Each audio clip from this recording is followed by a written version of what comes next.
1SAG listening.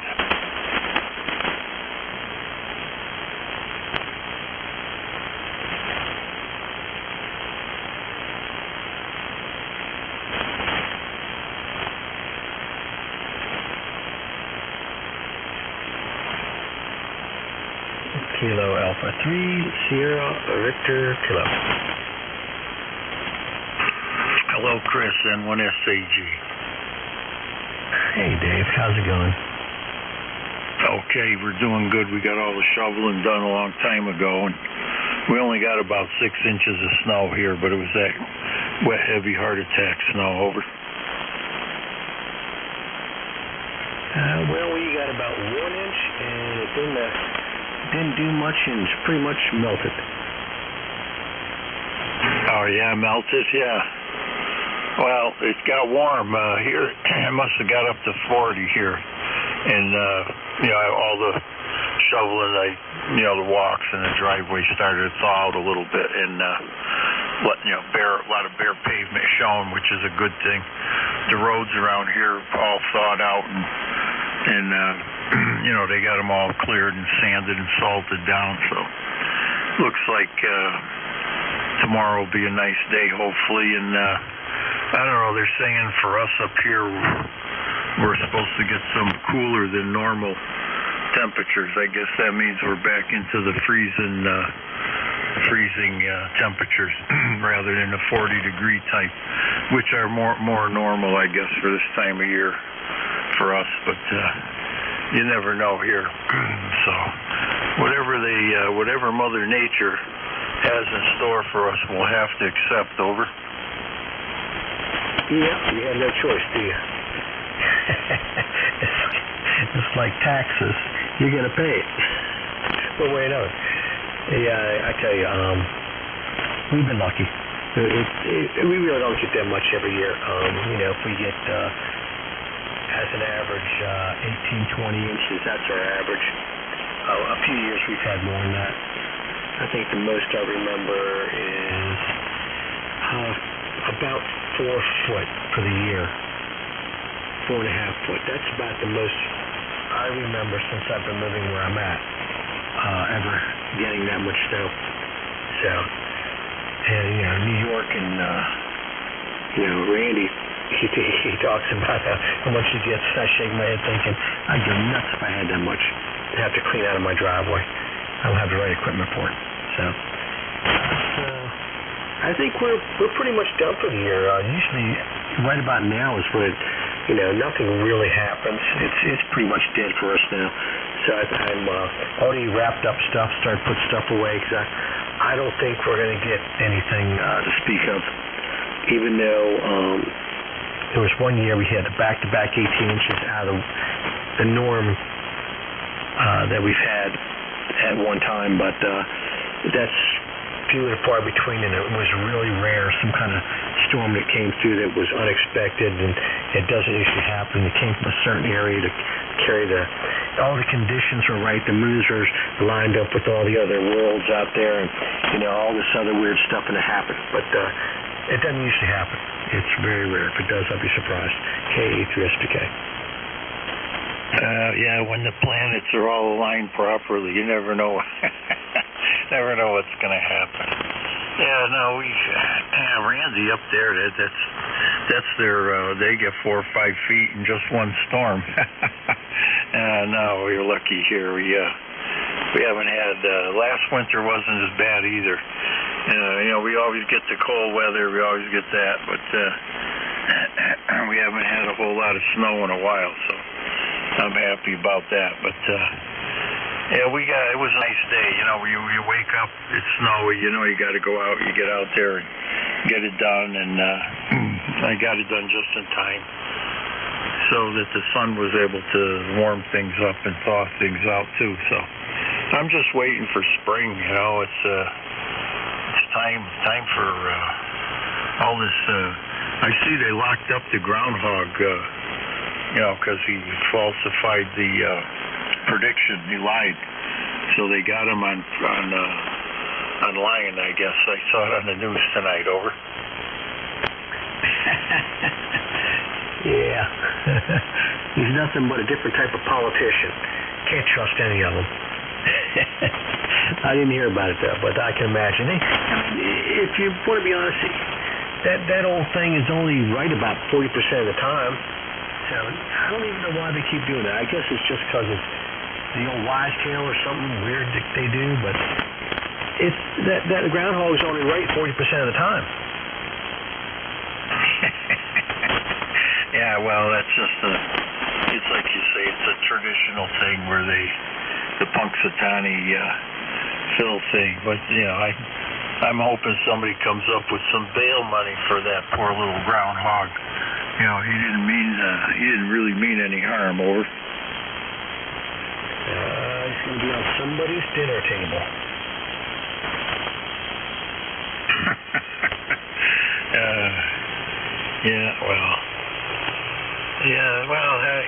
Summer's on the way. Spring. I guess this weekend we're changing the clocks back around and over. Yeah, that might actually be good because it changes the conditions. It seems like by springing forward, 60 meters will be a little bit better. It seems like in the summertime it's better. So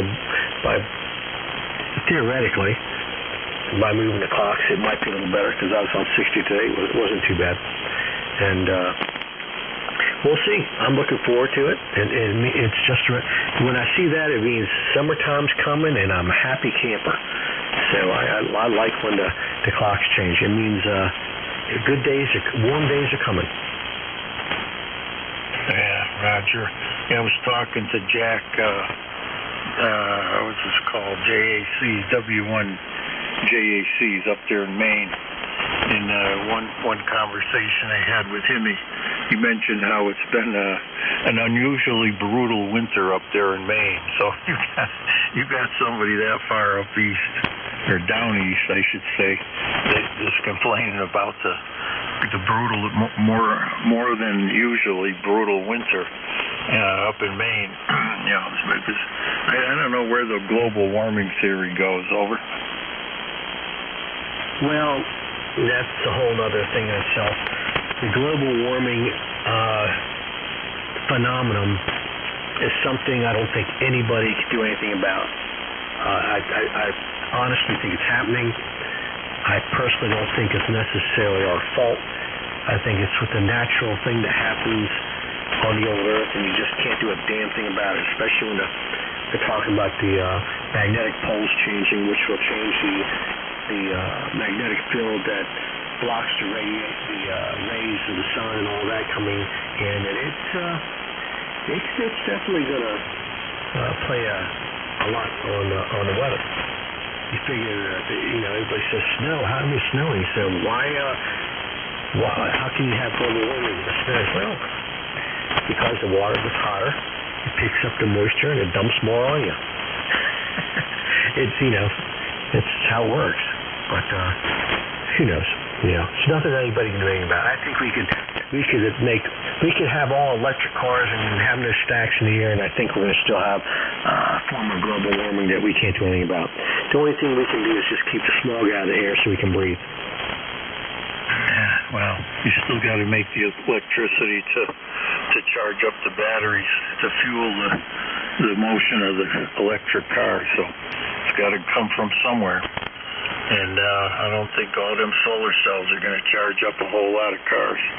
Well, we'll see. I believe personally that we're coming out of the last ice age still, and we may be going into a tropical climate naturally, and maybe those polar caps are meant to thaw out, and maybe New York City is meant to be underwater. Well, it won't happen in the next 1,000 years, according to what the predictions are. Even longer, I guess. So we'll see what happens then. Well, I won't be around. Maybe you will. Over. Nah, I doubt it. But why do you think there's turned another branch of the military that is space? They got to have people to send up there to Mars and the moon and all those different places, so we'll have somewhere to go someday when everything goes to hell here. Right, N1SAG.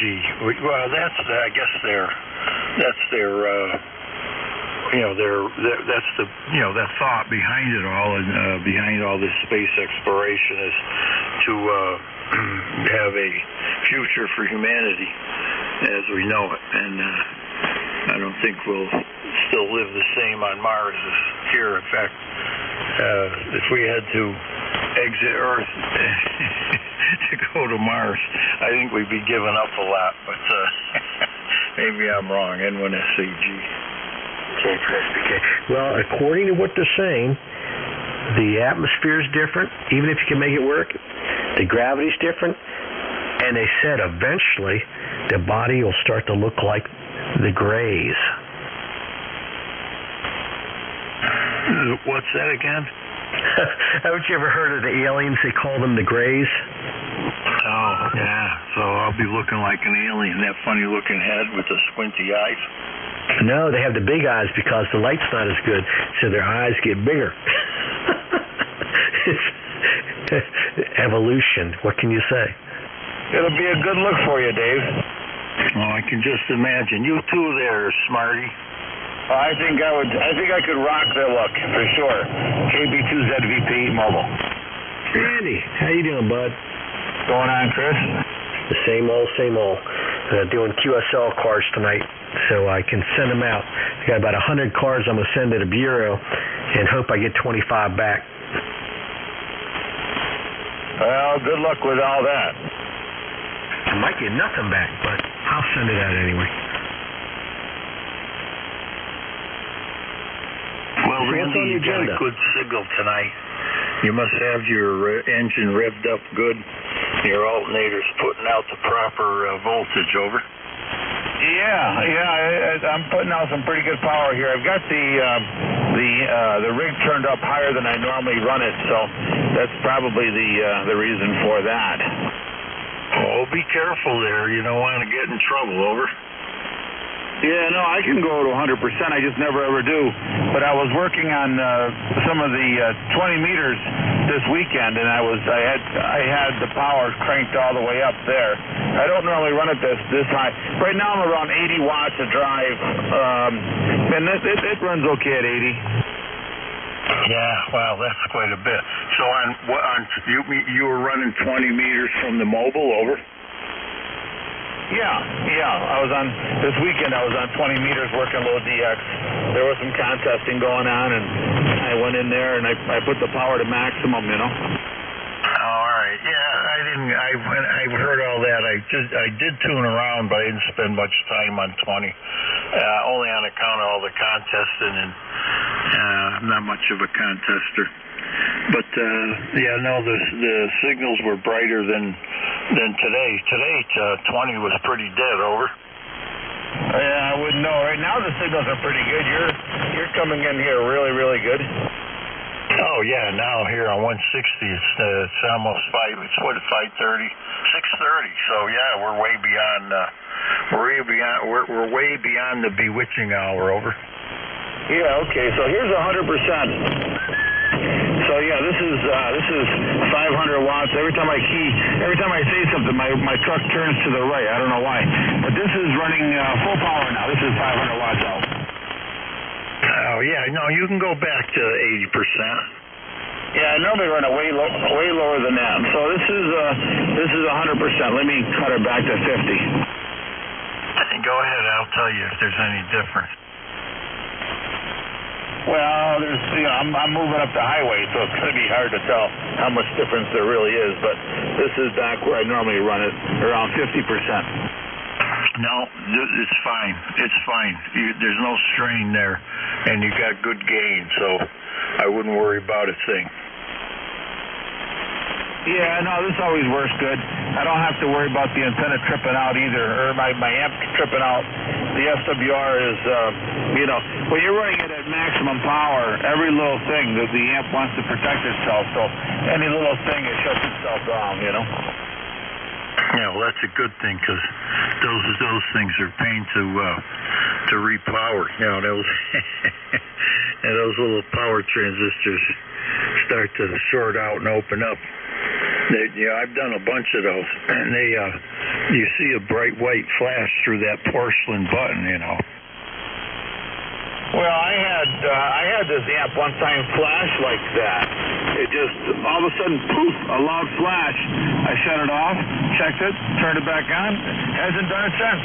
I don't know what arced in there, but that was great. I don't know, probably 2 years ago. Wow. Yeah, maybe just had a hiccup. Yeah, I thought for sure something else would have happened, but nothing else so far anyway. Well, they sell a lot of those amps, and I don't know. I honestly never talked to. Well, I don't know. Maybe at one or two stations they had that particular amplifier, and the guys try to run them on base stations, but you need big battery backup for that kind of current consumption. Over. Yeah, that or you better have a 100 amp alternator. I mean, a 100 amp power supply. That's 100 amp, consistent or steady, not a surge, but a real 100 amp power supply. Yeah, no, this one I'm running here is only rated 75 amp, and you would need but you could hook this one up to a battery. Give me a big old excavator battery and just plug it in down here. Over. Oh, sure. Yeah, you could do that. I mean, you could run one of these amplifiers off of probably a 40 amp power supply if you had a battery in line with it, What they call one time we were talking at the motorcycle salesman wanted us to put our bikes up for winter storage. He says, "Yeah, we cover them, and they're in a warm environment, and we put a battery tenderizer on them." Tenderizer, huh? And my buddy, ever since, he looked at me when the guy said tenderizer. We didn't say nothing there. We, want to embarrass this guy, but I just chuckle every time I think about it. Speaking of motorcycles, you got yours all ready to ride? Yes, I do. And I haven't put the tenderizer on the battery. I did have it on there last month. I got to put the tenderizer on it again this month. Make sure the thing is nice and tender. No, it's all set. I'm going to go out there one of these warm days, and I'm going to take that thing out, and I'm going to ride that thing like I stole it. Over. Yeah, be careful for the salt and the sand on the road. Yeah, no, I wait until after a good rainstorm, so it cleans up the roads pretty good. Wind blows it dry.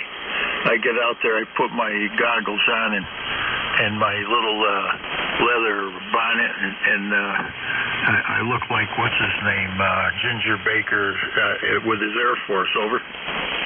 I've got a call here coming in. I'll talk to you from the base a little later. KB2 ZVP Mobile. And one SAG. Another station? Chris, where'd you go? I'm here. I was just, you go into town, so I'm just on standby. Randy got a phone call. Okay. Yep. Well, enjoy yourself on a motorcycle. I'm the type of person that doesn't get on a motorcycle because when I used to ride them in the dirt, me and the bike didn't get along so well. And on the road, I probably wouldn't be here now. Yeah, well, you got to respect. You got to respect everything for what it is. I mean, those goddamn motorcycles are dangerous. There's no doubt about it. And I've been pretty lucky so far. The most I ever got hurt on was a snowmobile, and I think those are just as dangerous, if not more dangerous. I've seen buddies of mine get choppered off of lakes from snowmobile accidents and get brutally wounded. But, you got to be careful with everything. Over. Yeah, well, around here, this area, the nutcases that drive on the road have zero respect for motorcycles, and they will run you off the road and say they never saw you. So it's just absolutely dangerous. In our neighborhood, we've probably had, I believe, 3 people get killed in our neighborhood riding motorcycles. And these are experienced people. They're not kids. These people, they were, in their late 40s and 50s. And and they got run over by a car. And it wasn't their fault, but still, they're dead. Yeah, you got to watch out. You know, you got to always be on the defense. I keep hearing another station, somebody in the background grunting and groaning. Over.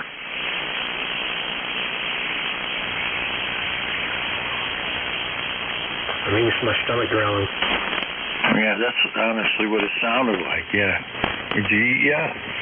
No, my wife has a nice, great big, what do you call it? A great big piece of meat. I think it's some kind of real nice roast, and cut it all up, and it's in the crock pot right now. And she, not in the crock pot, pressure cookers. And you got potatoes in there, and carrots, and all kinds of stuff, and it should, the way it smells, it smells like it's almost ready. So I expect to get a call here shortly, but it's smelling good.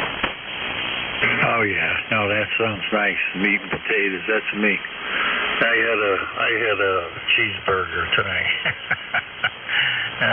Well, we're on a budget, so we got to be careful. But yeah, no, that sounds good. Carrots and potatoes and all ready to go. And my wife had fish, and I hate fish, so she had fish and beets, and I don't like either. But she seems to love it, so good for her. But I had cheeseburger with some peppers on it. It was very good. Yeah, fish, I'm not a big lover of fish. I like fish fillets that are all battered up and ready to cook. And let me see what other type of fish. Tuna fish, and I think that's it. That's all I like. I like fish and chips with tartar sauce. Oh, yeah. Fish and chips.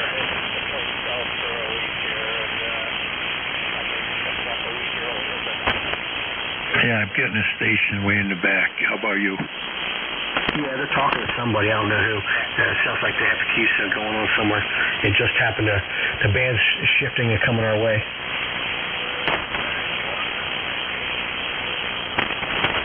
Yeah, well, if they got a QSO, I don't want to be stepping on them.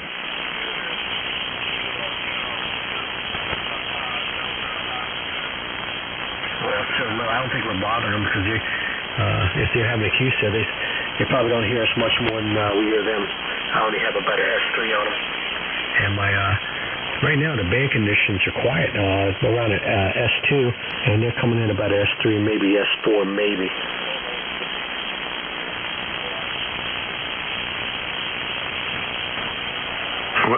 Well, it might be that guy down the Yonkers there, KC2 VMS.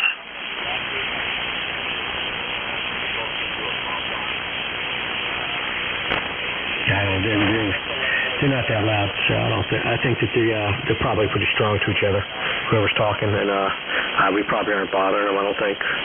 But I've been here a while, so I don't know what to say.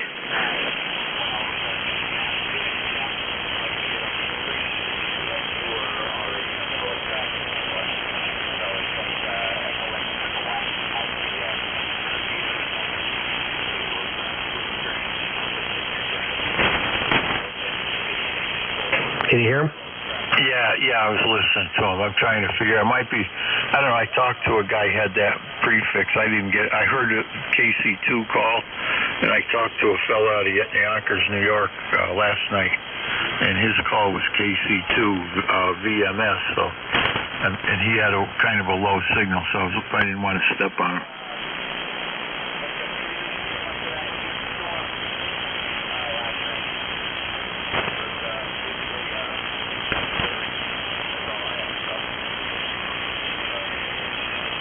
Oh, Chris, by the way, I got my 432 station down here all set up. Oh, cool. That's decent. All I got to do is get a real antenna now, and I'd be in good shape. Mine's ready to go. I just need a better antenna, and as soon as I get the higher authority to let me put up something, I'll have a horizontal one up. But until I get the authority, I'm not going to spend the money on something I can't put up. So I'm hoping maybe a little luck, maybe this summer. Roger. Well, 432 is tough. I'm not saying we're going to be able to hear each other because that's a far shot for me down there. It's in Maryland. I don't think the furthest I've talked is Pennsylvania 432. Used to talk to the Rat Pack guys. In fact, they used to be on every Monday night at around 9 o'clock on 432 at 432.11, I believe it was .11. And I haven't been up there in a long time. I don't know if they still have that net on Monday nights. I don't know. But now that I got the thing down here, and it's Monday night, I'll listen to it. But it's hard for me to stay up past 9 o'clock, Chris. N1SAG. What? Oh, come on. I don't buy that. They also have on 432.090. And they start at 9 o'clock, and the guys have been, evidently they're like big guns, and they swing their antenna in a complete 360 and try to pick up everybody. There's several of them that have some really nice setups. So try 432.090 around 9 o'clock. I don't know if it's just the weekends or if it's every day or what, but I was told it was, I don't know if it's just a weekend or every day or what, but it's 432.090 at 9 o'clock. So that might be one to look out for. Yeah, all right. I'll listen in for that. See if I can see what I can hear there. That's way down on the bottom of the band, so I can tune up there, no problem. I should be able to hear something. All right. Well, thanks for that bit of information. Over. Yeah, I don't think I could hit them. I might be able to hear them, but they won't hear me with a vertical. We'll see. I'm going to monitor it. So I was talking to a guy on 60 meters, and he gets on the net. He said, give it a try. So I said, okay. And that was today. So we'll see what happens. Hope. Someday I'll get something decent. But right now, not so much. I got the power. I got the radio. I just need the right antenna now. Yeah, and the feed line is important too. There's a lot of losses in feed line on UHF, so do the best you can. I mean, I increased my feed line here by 30 feet, and I can hear the difference on there's a beacon down in New Haven that what's his name there, Steve ILS. I think that's his call. Yeah, K1N1. I forgot his call. But he's got a beacon at 432.320, somewhere around the New Haven area. Over. I'll have to write that down, 42300. Well, my antenna for 2 meters and 440, when I finally put it up, is where I'm going to put it at. It won't be more than 30 foot worth of coax. So I'm going to run LMR 400, 30 foot. That's it. Yeah, well, that's good. That's fine. I mean, 432.320.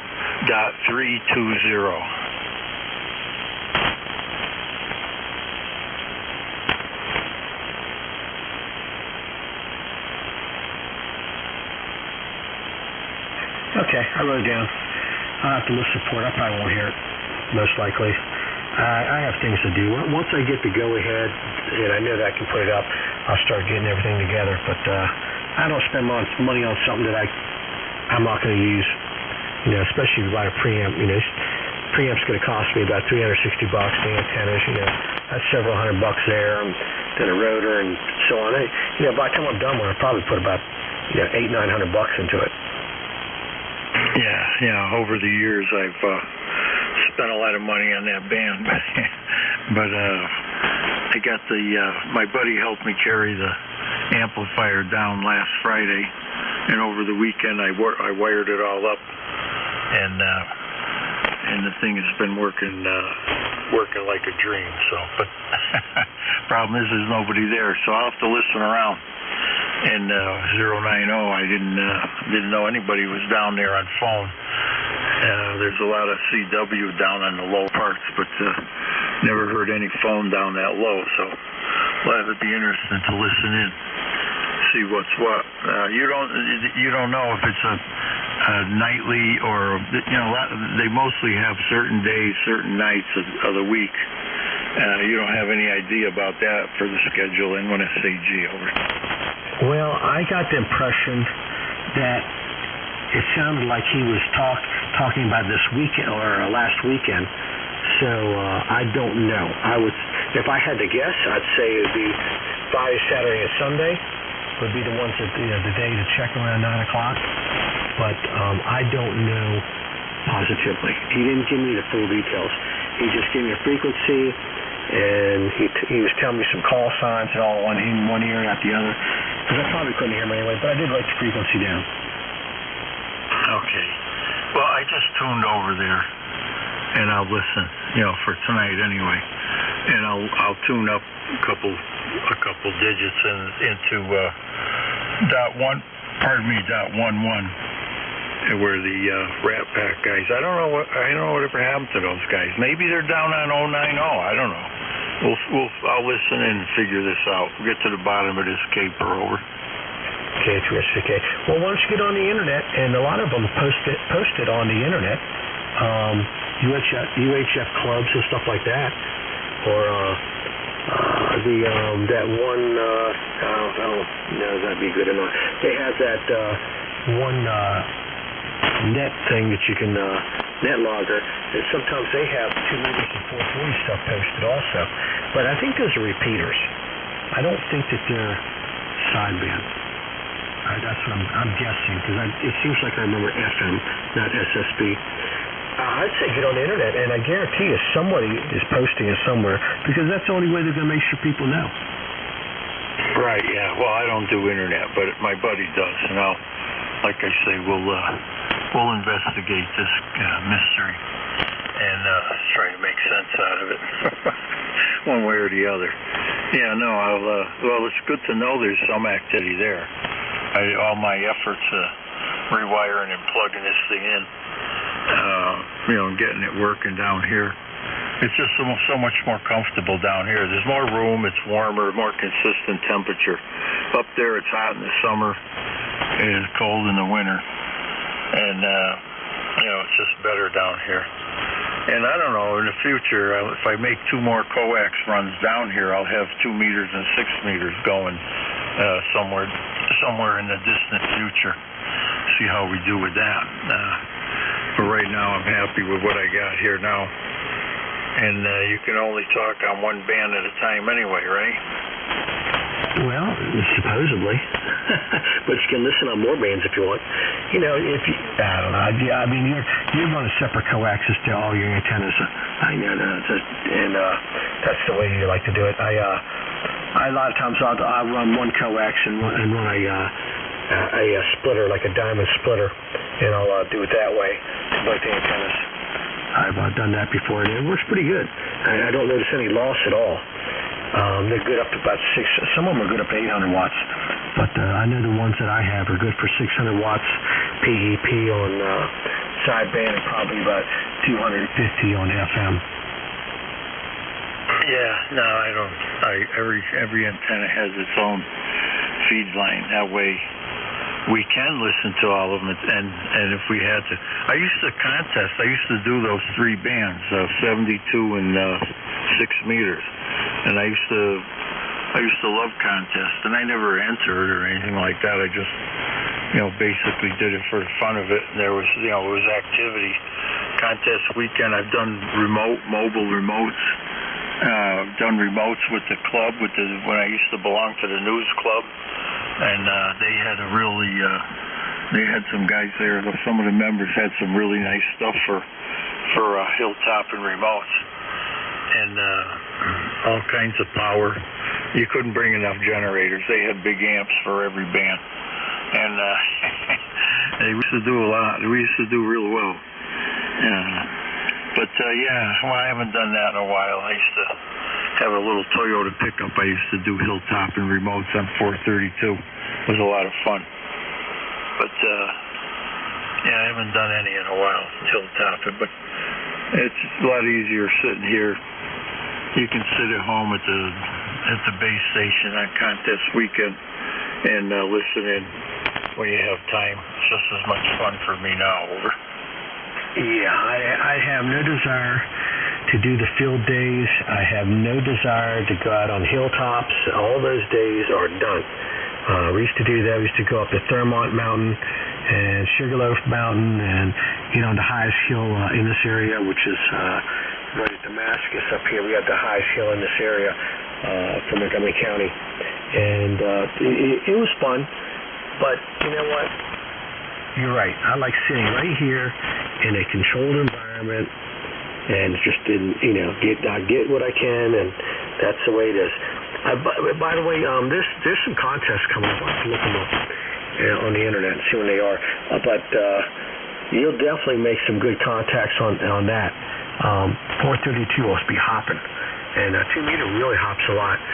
But 432, they get a lot of people on there, and a lot of people. I shouldn't say a lot of people. A lot of people want to do it, but they don't have the right antenna set up, so they're happy to have the big guns out there to pick them out of the woodwork. Go ahead. Yeah, well, I got to mark it down. I had the contest page open in the QST magazine the other day, and I marked it, but I don't know. It's been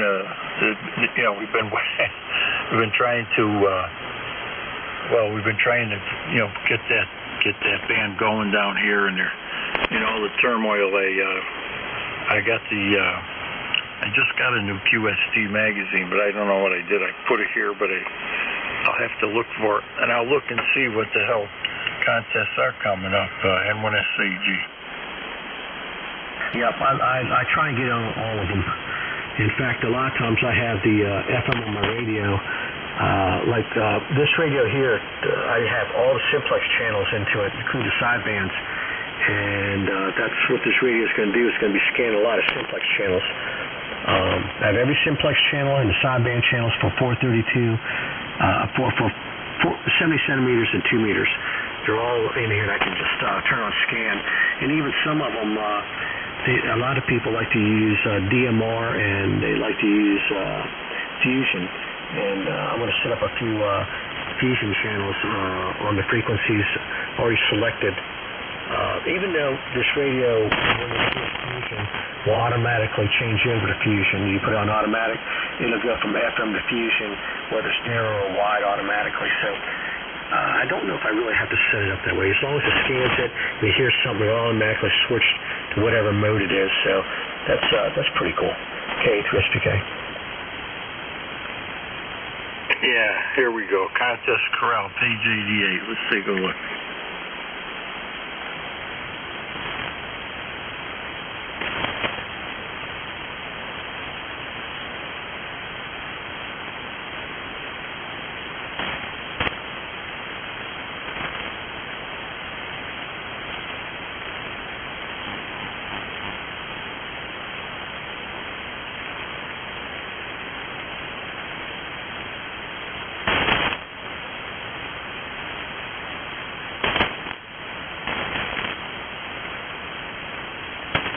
Okay, there's one, the 9th of this month, which is just coming up this weekend.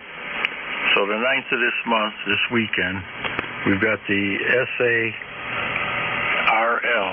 SARL is the name of the contest, and it's the VHF UHF analog.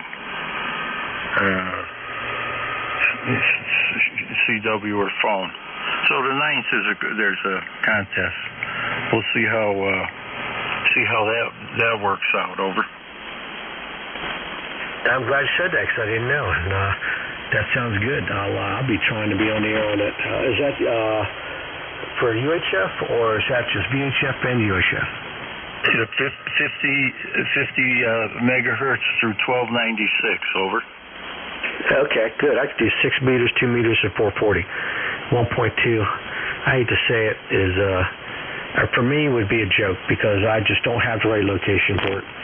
I'd love to. You know what I wish, and I don't know why the damn radio companies won't do it, instead of putting 1.2 in there, why don't they just start putting 220 in there and start generating more activity on 220? That's a forgotten band. Yeah. But see, now this weekend that'll be in there. There'll be that 220 will be in there. There'll be guys that have it, that capabilities, and they they'll be on the band. I don't have that. I can't even tune 222 or whatever it is. But years ago they wanted to give that to UPS. Remember? I don't know if you remember. You probably remember. Remember years ago, UPS wanted a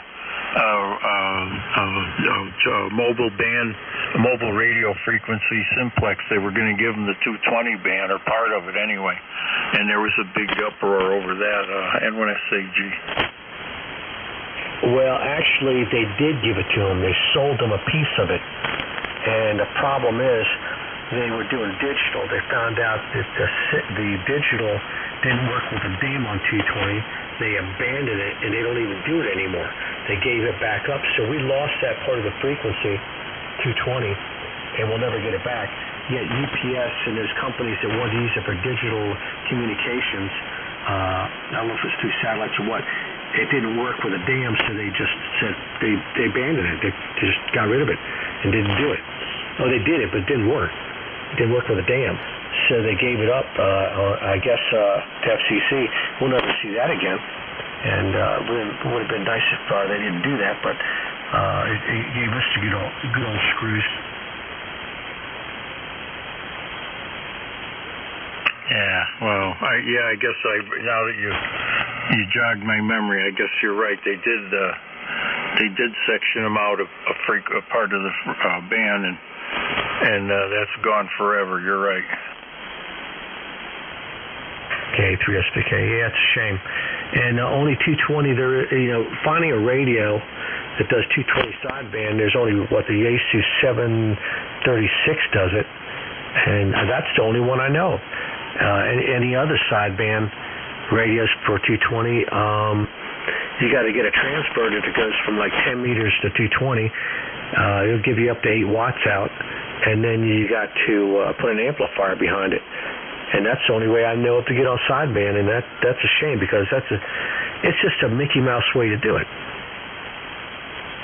They don't really. You're right. They don't make a radio. They used to make some FM tri-banders that had 220. They had I can't remember what they had. What do you call it? Kenwood had a tri-bander that had 220 in it. I don't remember. I never had any of that. These are the only frequencies I ever did. Was 6, 2, and 70, and I still have all those antennas up in the air. My 2 meter, I got to flip back over on the flat side. It's vertical now. Ray wanted vertical 2 meters, and now he doesn't even do 2 meters anymore. So I don't even know why I climbed up there and switched it over to vertical. But I'll climb up and switch it back. One of these days I'll get up some ambition. There you go. Either that or just put a little a 4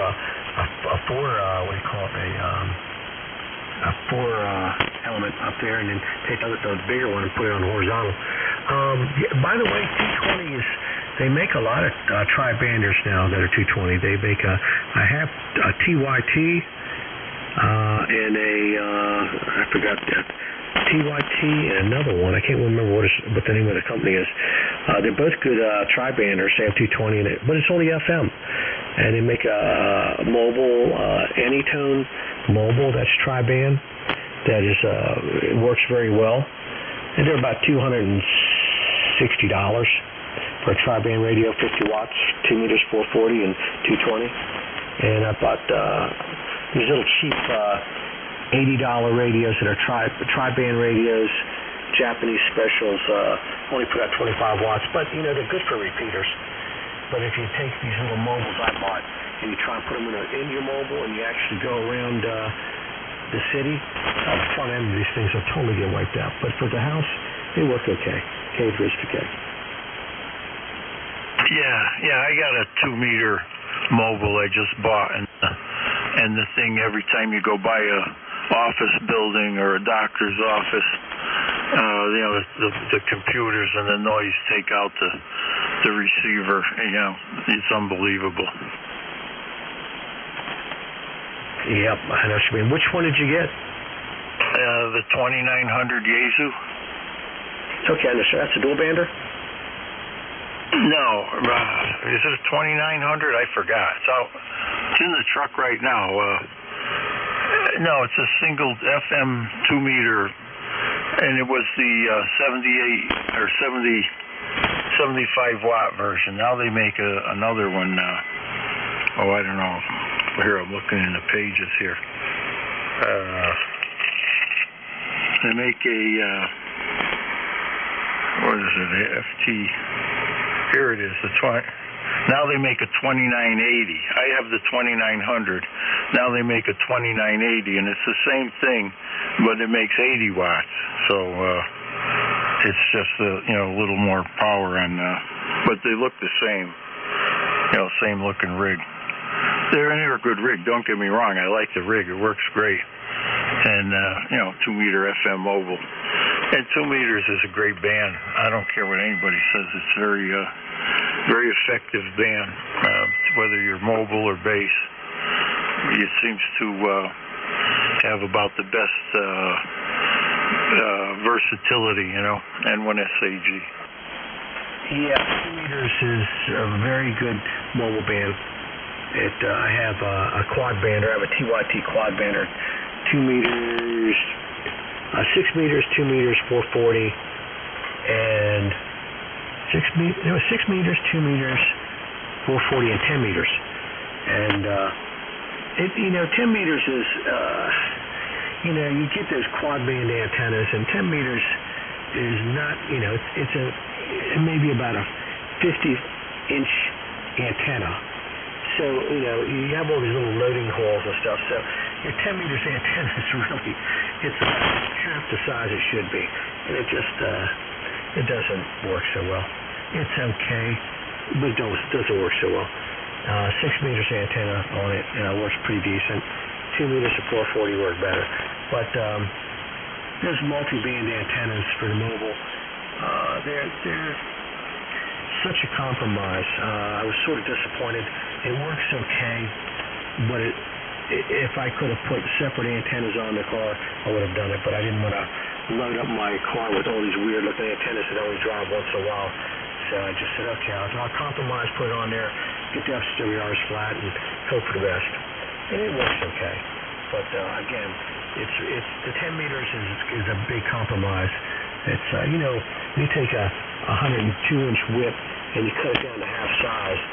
That's what you're losing half your signal right there alone, along with all these different coils and things that has to go through to make it happen. So my 50 watts is really about 15 watts. K3SPK.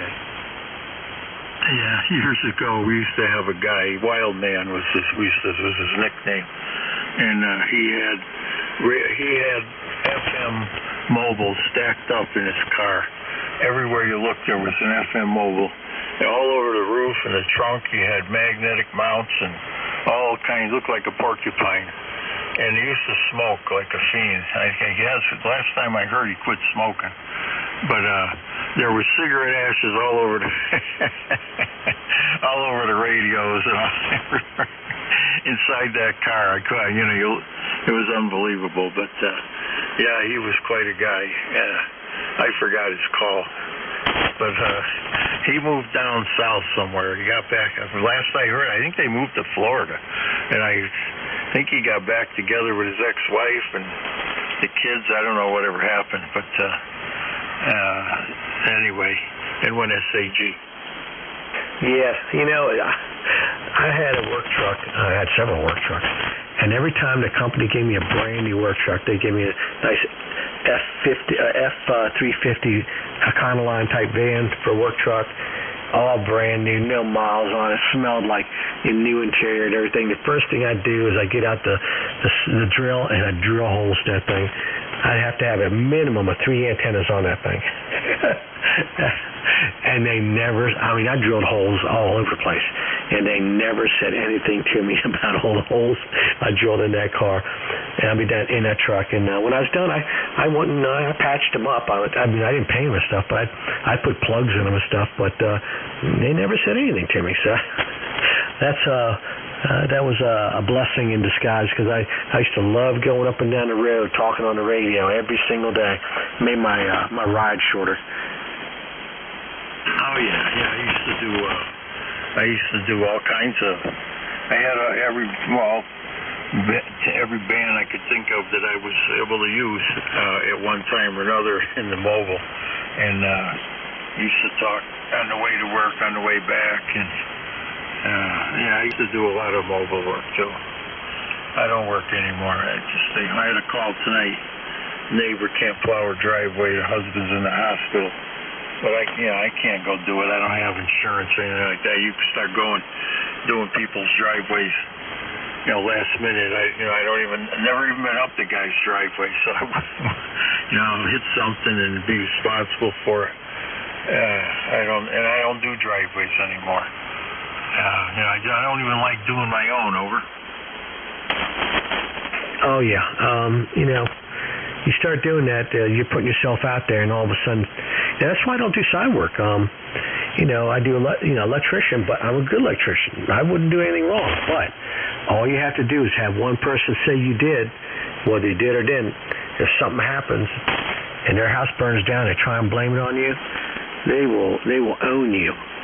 So I stopped doing side work. I just you get to the point where you're sitting there thinking, I don't know if I can take this liability anymore. I've been lucky, but sometimes you got to get out while your gut feeling says to do it.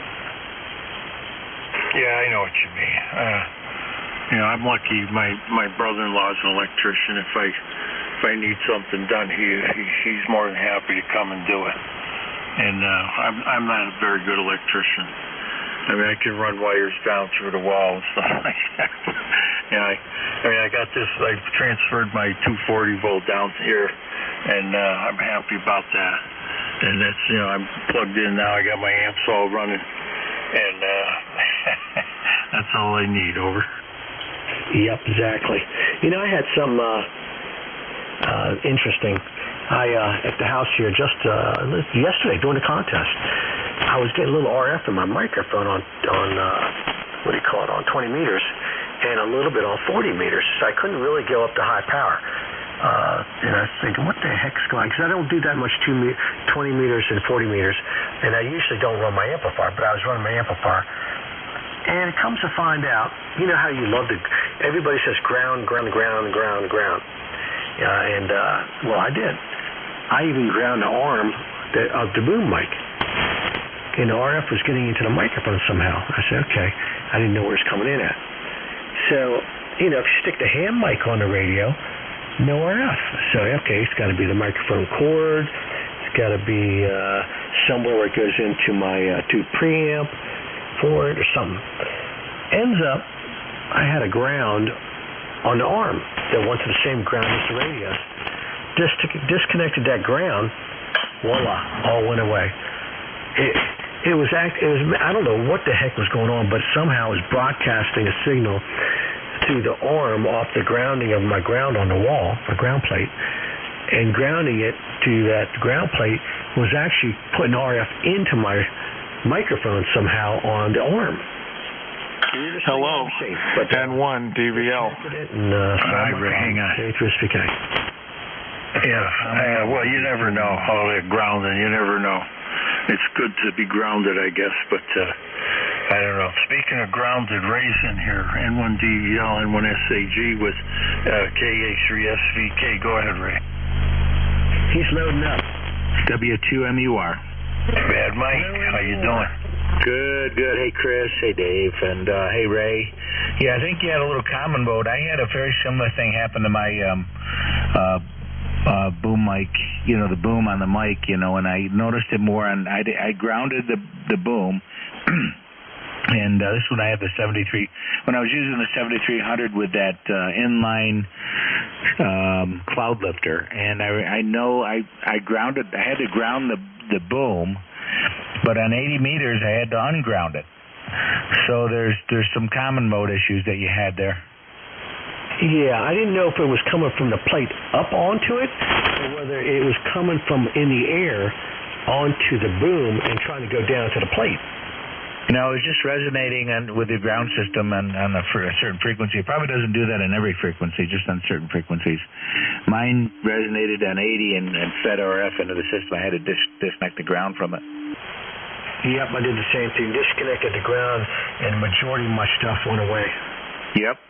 So it's such a crazy thing chasing RF around. It really is.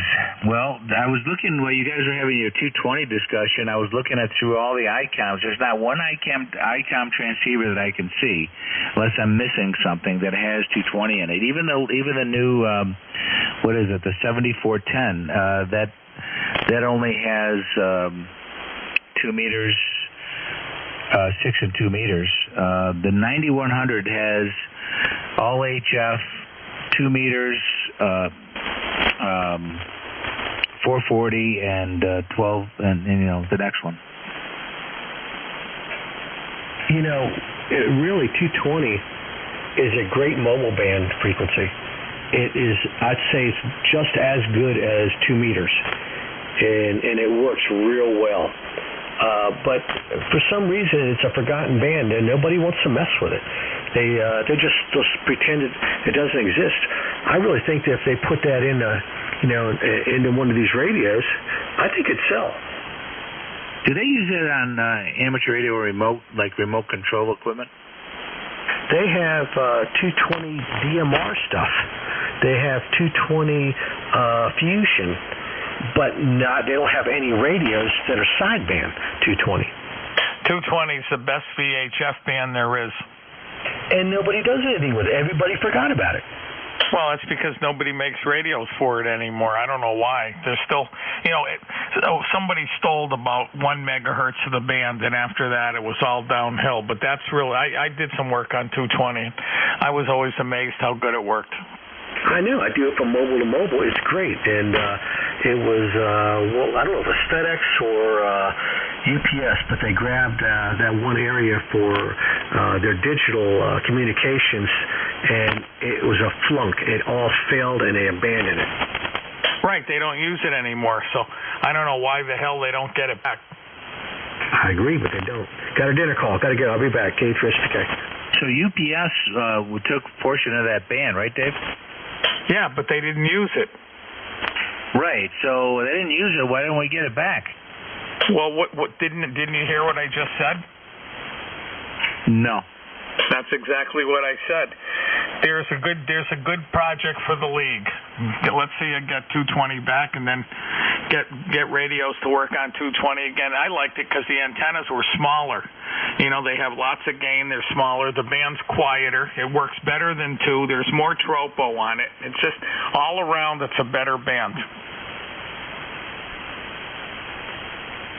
Well, what radios had 220? I just had an FM 220 rig. Oh, do you know of any single sideband 220s? Yeah, you can still get transverters for them. You could get a transverter and plug it into the back of your radio or this radio here and get on 220 all mode. Yeah, that's true.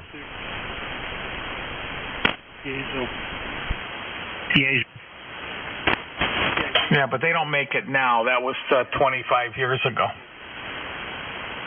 If you got 30 seconds, I'll tell you everything I know about Yaesu. Okay.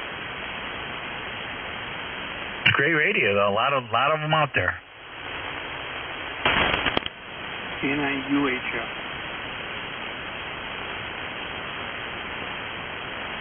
Yeah, I liked the 220 band on sideband, but it petered out, and I had a lot of money stuck in it.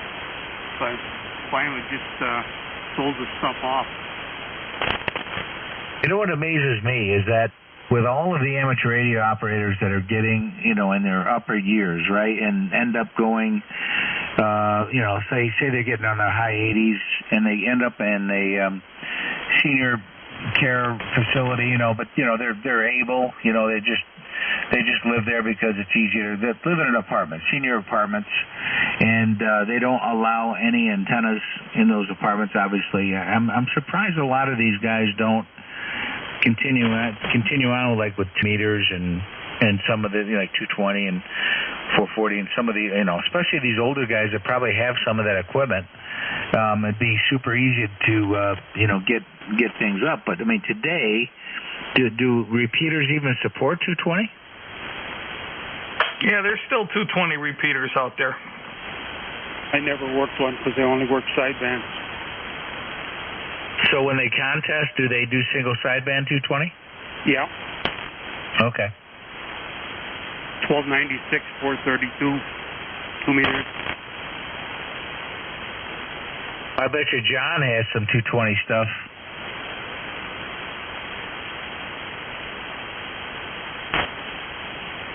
Yeah, he probably does. Well, when you're ready, I got a whole bunch of 1296 antennas, so you can get on 1296. There's a good band for you. Yeah, so how high do you have to have one of those? As high as you can, preferably above the trees. Above the trees. Yeah, as high as you can is always the answer, right? So, but you can never go as high as you can. 40 feet probably. You know what? I saw a tower for sale right here in Utica. He wanted $1,000 for it. It's a 40-foot freestanding tower. Universal, I think it was. Universal makes it, and it's got a 20-meter tri-band. Oh, no, not 20-meter. It's got a tri-bander on it, and which I would never use. $1,000 is way too much money. He's got it all disassembled. All I'd have to do is pick it up. Well, the way I look at it, why buy a tower that's only 40 feet high? I mean, that's kind of counterproductive right there. And 3 or more. I agree with that. I totally agree with that. And plus, the tower is not. There's no swivel on it. You build it. That's it. And once you get it up there, everything's got to be set. So you're not going to be unless you want to climb up and down thing. Was that you that came in, Mark? It was. Good evening. Okay. Was that a new mic tonight or the 80? Same mic as last night. Okay. How you doing, Mark? Greetings. Had to make an antenna repair today. A repair? Why? What happened? The loop broke, came down. How'd that happen? Too much snow on it, got too heavy. So did he replace the broken spot with copper? Nope. Copper and steel wire are not going to go together very well. That's for sure. Ray, he used that what do you call that weld stuff? That liquid weld, that liquid steel he used. JB Weld. Yeah, JB Weld. I don't think that would work because I don't think it conducts. But it's marvelous stuff. He wrapped it around a coat hanger. It was actually at a kink. The wire had a kink in it. Is where it broke. It was weak. That's what you get for using that kinky wire. We had a lot of snow in these wires down here, dude. I thought for sure we were going to lose power.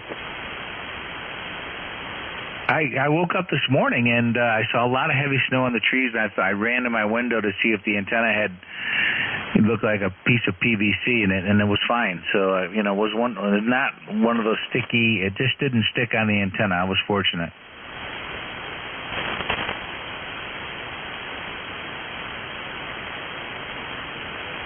KC3 KXB. Hey Tom, how you doing? Good, Mike. How are you tonight? And Ray and Mark? Good evening. We are all the beautiful people of the world-famous Toad Harbor Network. Finally, I got it right. Yeah, I had about 8 inches of snow here. Real heavy stuff, too. 8 inches? Yep, but I really got my money's worth out of that snowblower, boy, I'll tell you. I've seen that snowblower, man. That thing, you're making money on that thing. Did that synthetic oil help? I would say so, yeah. I noticed I was checking it today. I checked it yesterday, and it's pretty dark. It's black, so it must be taking a lot of crud out of the engine. I'll have to change it again at the end of the season. But I opened the throttle. I took the governor off it basically. That governor spring, I tightened that way up so I can give it more throttle. And that combination of the synthetic oil and the more throttle, that engine's definitely making more power than it did the year before. So when I get into that real heavy, thick snow, I'll feed it, more power. And it's a 7 horsepower engine. I finally found the sticker on it, and I'm sure I'm getting 8. Why don't you just get a new Husqvarna? Yeah, and what do you think that cost? You can take care of that now. Husqvarna. Why don't I just hire you to come over and snow blow my driveway? I would do that, but I don't know if you could afford me.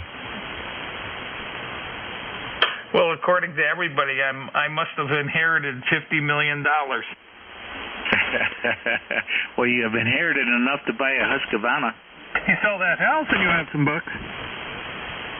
Yeah, so let's say I end up with $140,000. That's not a lot of money today. No, it is if you invest it properly. Should I invest it in N1RMR Incorporated? No, I'm a bad investment. How about your Royal Burners? A good percentage of it, not a high percentage, but I'd say 25% of it I would invest in Bitcoin. Yeah, you won't see that happen. Was I going to invest anything, I'd invest it in gold. Gold is good. Silver's even better. Actually, silver's a very stable metal, and you can buy it for around anywhere between $14 to $15. I used to trade silver when it was like $4 to $5, and I would always either sell it. I would sell it long, like if it changed 15 cents, I would make $1,500. So any 15-cent change in silver, I would make $15. So when it went up 15 cents, I'd trade it, and when I went short 15 cents, I'd trade it. And I would always I made a lot of money on silver, but then when I went to gold and platinum, because those are very volatile in the market, I lost maybe half of what I made in the silver, and I got right out of it. It just was too volatile. Unless you got a really good guy watching this thing, it's too volatile for you to watch it. You just go nuts. But silver moves very slowly, and it's manageable, and I think that's a good investment.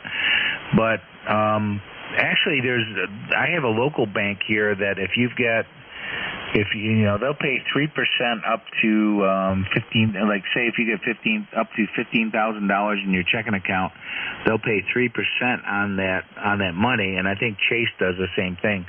So if you're not already involved with a interest-bearing program like that, I would find a bank that does that, because it's hard to find a bank that does it. I remember when I had Federal Treasury notes at 14.6%. What? When was that? That was back in the 80s, and I'll tell you what, you could have bought Federal Treasuries up as high as almost 20%. That was the after effect of Carter when Reagan took over. All that went down, which was good. I remember my first house, I paid 12% interest when Carter was president. Yeah, same here. It's paying 12.25%. And people whine about the interest rate now. It's like 4%. And they're whining about it. They don't know how good they have it. Yeah, it took Reagan about 2 years to undo Carter's mess.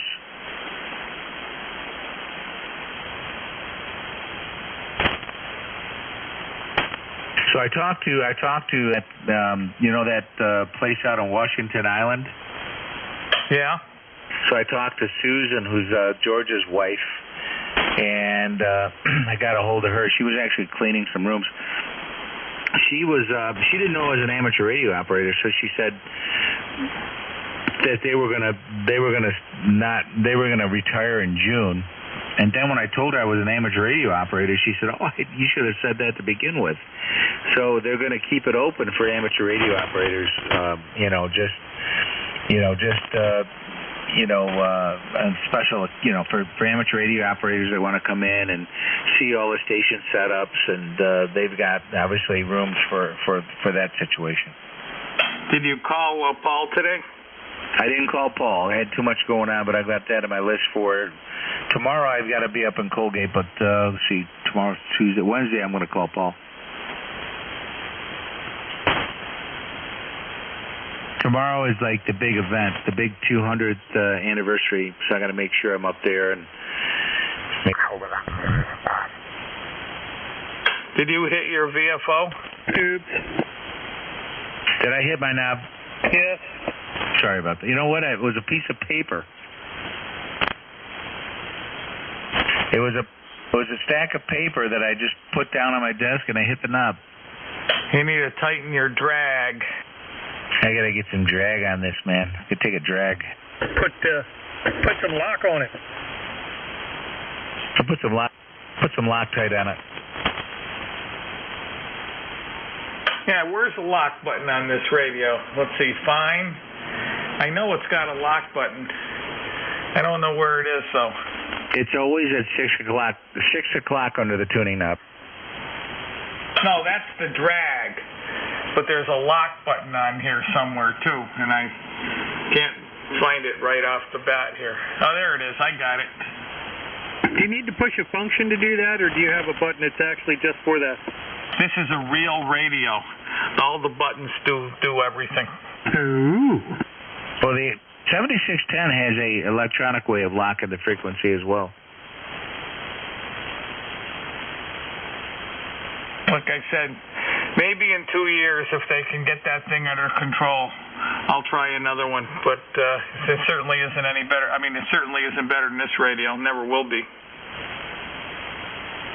You're going to hurt my radio's feelings, Ray.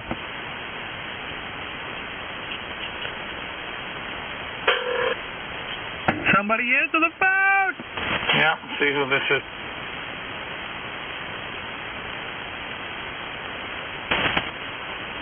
So, Big Dave, are you in there, Dave? Yeah, I'm still here.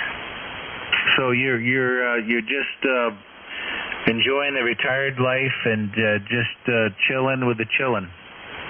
Basically, yeah. Now, what else is there? Everything you do today costs you money, so I'm trying to limit my expenditures. That's why I was so happy when my ex-wife went to work. When she was home, man, she would spend money hand over fist. But when she was working, I knew I wasn't spending money. Yeah, you're home all day. You don't want to, I don't want to buy nothing. You go out, it costs you money everywhere you go, gas money, whatever. So, and today was all snow removal anyway.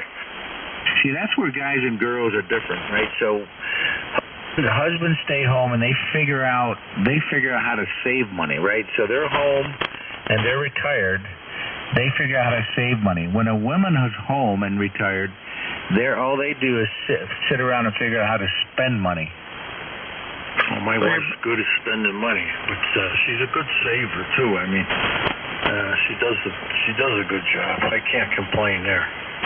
She buys weird stuff, She buys diet food and they deliver it and things of that nature. But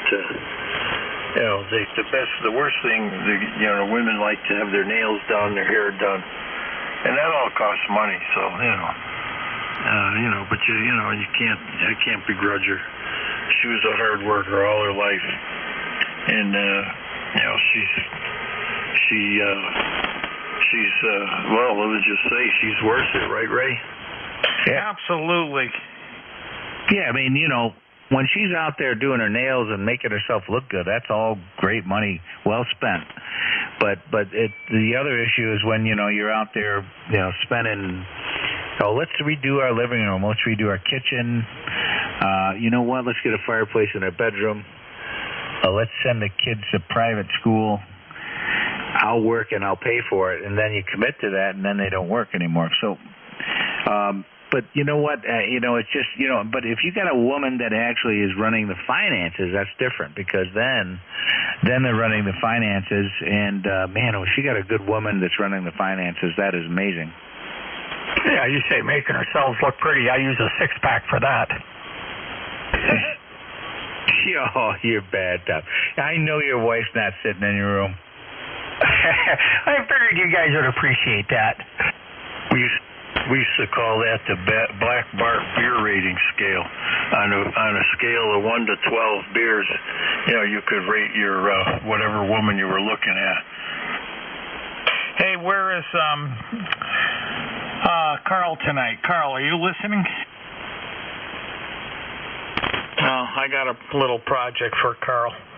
What's your project? Well, I bought the batteries for this ear thing, that goes to the hearing aids, and I turned it on and I played with it, and I can change the volume, but I want to know what else, if it does anything else, and Carl can figure it out. It'll probably change the frequencies too. Probably could have used a hearing aid 10 years ago. I didn't even know you had a hearing aid. I did not have a hearing aid. They belonged to my mother, but when she passed, I got them. I know they're expensive. Beltone, they're expensive, so I got the hearing aids and I brought them up here, and they work. I can use them. It changes the tone too, but how do you change the tone? That's the part I'm having issues with. Wow, that's amazing. So what's it like when you is it just like night and day, or just you hear more high frequencies? Yeah, you hear more highs. You can definitely hear better with the hearing. I'm very my right ear is really shot from my dog. My dog used to yip yip yip yip yip yip, and he'd be barking in your ear. My ears were ringing, and that screwed up my hearing. I have tinnitus in that right ear. So if I put the right hand hearing aid in, you can definitely hear better. But the problem is, it really works a lot better when you run both of them at the same time, right, Tom? Yeah, it's like they communicate back and forth. You may have to go to a audiologist and have them adjust those hearing aids for you. Yeah, no, I don't. They're fine the way they are, Tom. They work good. I just want to learn if this box here just adjusts the volume or it can adjust the tone too. So I'll give Carl that project, and he'll look it up on his computer, and he'll be able to tell me. Yeah, you should be able to adjust both. A notch filter in your brain. You could just dial it in. I don't think so. Well, they're going to make it simple for the user. So I'm almost sure that there's no adjustments for high and lows. It's just it's like the Bose system, and many high-end systems are already pre-adjusted. Well, probably. The ones I have, like I said, it works a lot better. I know if I top of it, it'll raise have the TV volume up almost all the way. If I put both hearing aids, four then levels, I can run and then you push it on the bottom. Plenty loud. There's four levels going down also. I was doubling with you. This has about 10 levels going up the audio. The level of the audio. It's about 10 steps.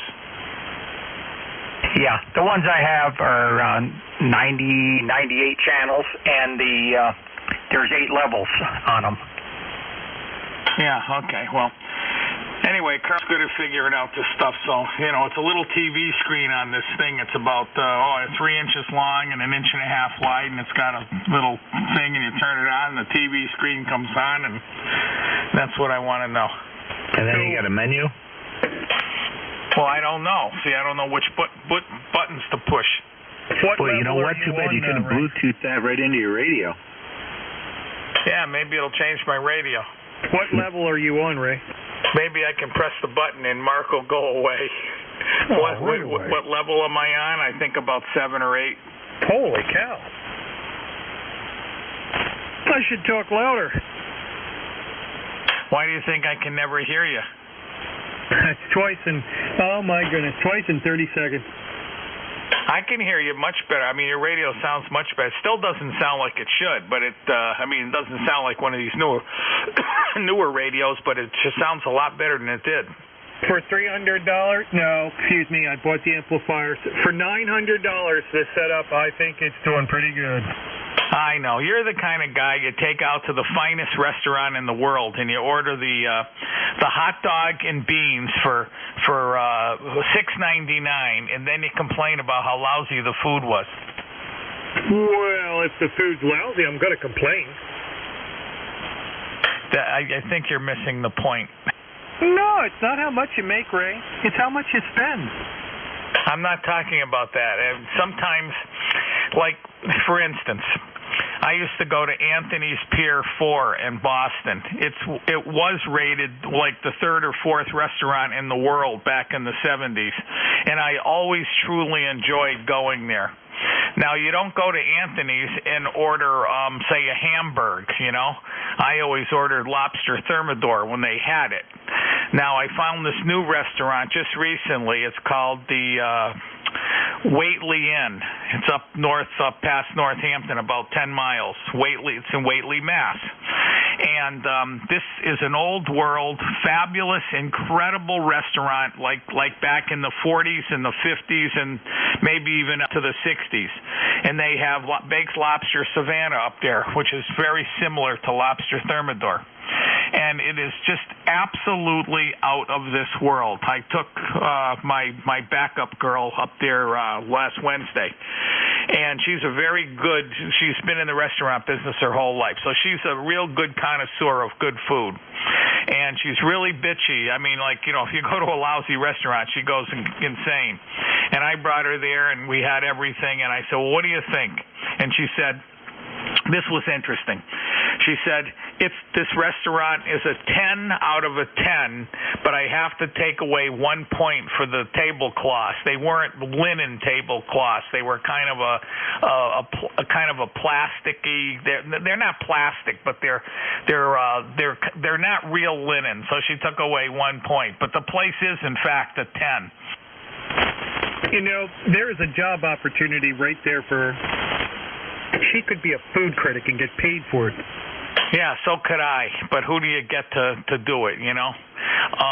Anyway, now what do you think? The lobsters, the two lobsters were $71.50 for the two lobsters. So they're like 36. I knew this anyway. They were like $36.50 for one of the lobsters. Do you think that's too much for a baked lobster, Savannah?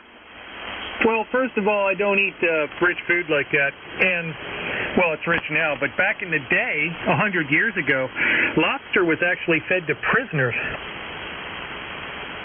Well, maybe, but all I can say is it was a very incredible dining experience. We had oysters Rockefeller, which was great. The salads were great. The rolls they have they're like a garlic roll. Of course, they bake them on site. They were incredible. Then they gave me a fruit cup with sherbet. And then I had a fruit. What do you call it? A puff. What do they call that? A pastry puff there, cream puff with some like sauce on it, some kind of a golden sauce. But every last thing was just absolutely incredible. Was it organic? You know, that's a good question, but I've always noticed this. I mean, I'm not used to eating that way, and I was stuffed when I left there. And normally, if I stuff myself, I don't feel good, but I didn't feel bad at all. And by the time I got home and went to bed, I was all back to normal, and I felt fine. So, I would say it was as close to organic as you can get. Are you pretty much off your diet, or are you still pretty much on it? No, I'm off my diet, but I still eat good. You know, you heard the story about. Were you in here when I told you I ate that crap food and it made me sick as a dog for 2 days? No. Yeah, I don't know. About a week ago, I just felt like something different. So I got Stop and Shop, which is our one of our major food stores. I got their home brand of sliced roast beef. I got some sliced turkey breast, and I bought a loaf of bread, and I was looking for the Nature's what do you call it? Nature's Promise. Yeah, they have Nature's Promise bread, but they were out of it, so I just grabbed the loaf of bread there for $1, and I made sandwiches, and I'm telling you, I got so sick that night. My whole body was in pain. I mean, everything ached. I just ached, and the next day I felt like I had a hangover. I felt like crap all the next day, and I realized right away what it was. It was that crap. It's that food that's loaded with chemical crap. So right now I'm back on Nature's Promise. I go up there, and if 90% of what I'm buying is all Nature's Promise stuff, which is organic, and it just makes a huge difference on the way you feel. Yeah, it's all, you know what, I don't buy any sandwich meat anymore. I don't do any of that stuff at the deli. It's all processed meats, and that will mess you up big time, and I just stick to fish, and, I do eat a lot of beef, and I just found out how to do some sushi, so I'm doing sushi now. And, I always liked sushi, but I just started making it myself, and it was really great. I'm saving a lot of money by making it myself. Yeah, the 5 big ones, like I said last night to you, Ray, you got to stay away from them. The 5 big ones, what are they? Okay, sodium diacetate, sodium ascorbate, sodium nitrate, sodium sulfate, and sodium phosphate. What about monosodium glutamate? Monosodium glutamate is a reactive salt monomer that actually pre-digests the food and allows an ion to come off the food. That's why it has more flavor. Yeah, but that's not very good for you, is it? No, it's not. Yeah, because I know I'm very sensitive to that. I know if I eat food with that in it, I don't feel well. It's a reactive, non-complete molecule. That's why it's called monosodium. It has one sodium molecule, and it's an unbalanced molecule. It has a acidic pH. That's why it combines with the food and breaks it down almost like digestive acids and allows the flavor to be more, more powerful to your palate. Yeah, well, all I can tell you is you should have read the label on that bread, because I dug after I felt so crappy the next day. I dug the bread out and I read the label on it, and holy shit! And I mean that. It has about 10 different chemicals in it. Yes, and I heard you, Ray, in the other station. Yeah, I forgot what I said. Something brown. Oh, yeah, on the salad bar. They put the monosodium glutamate. They spray the lettuce and the greens there. It keeps them from turning brown.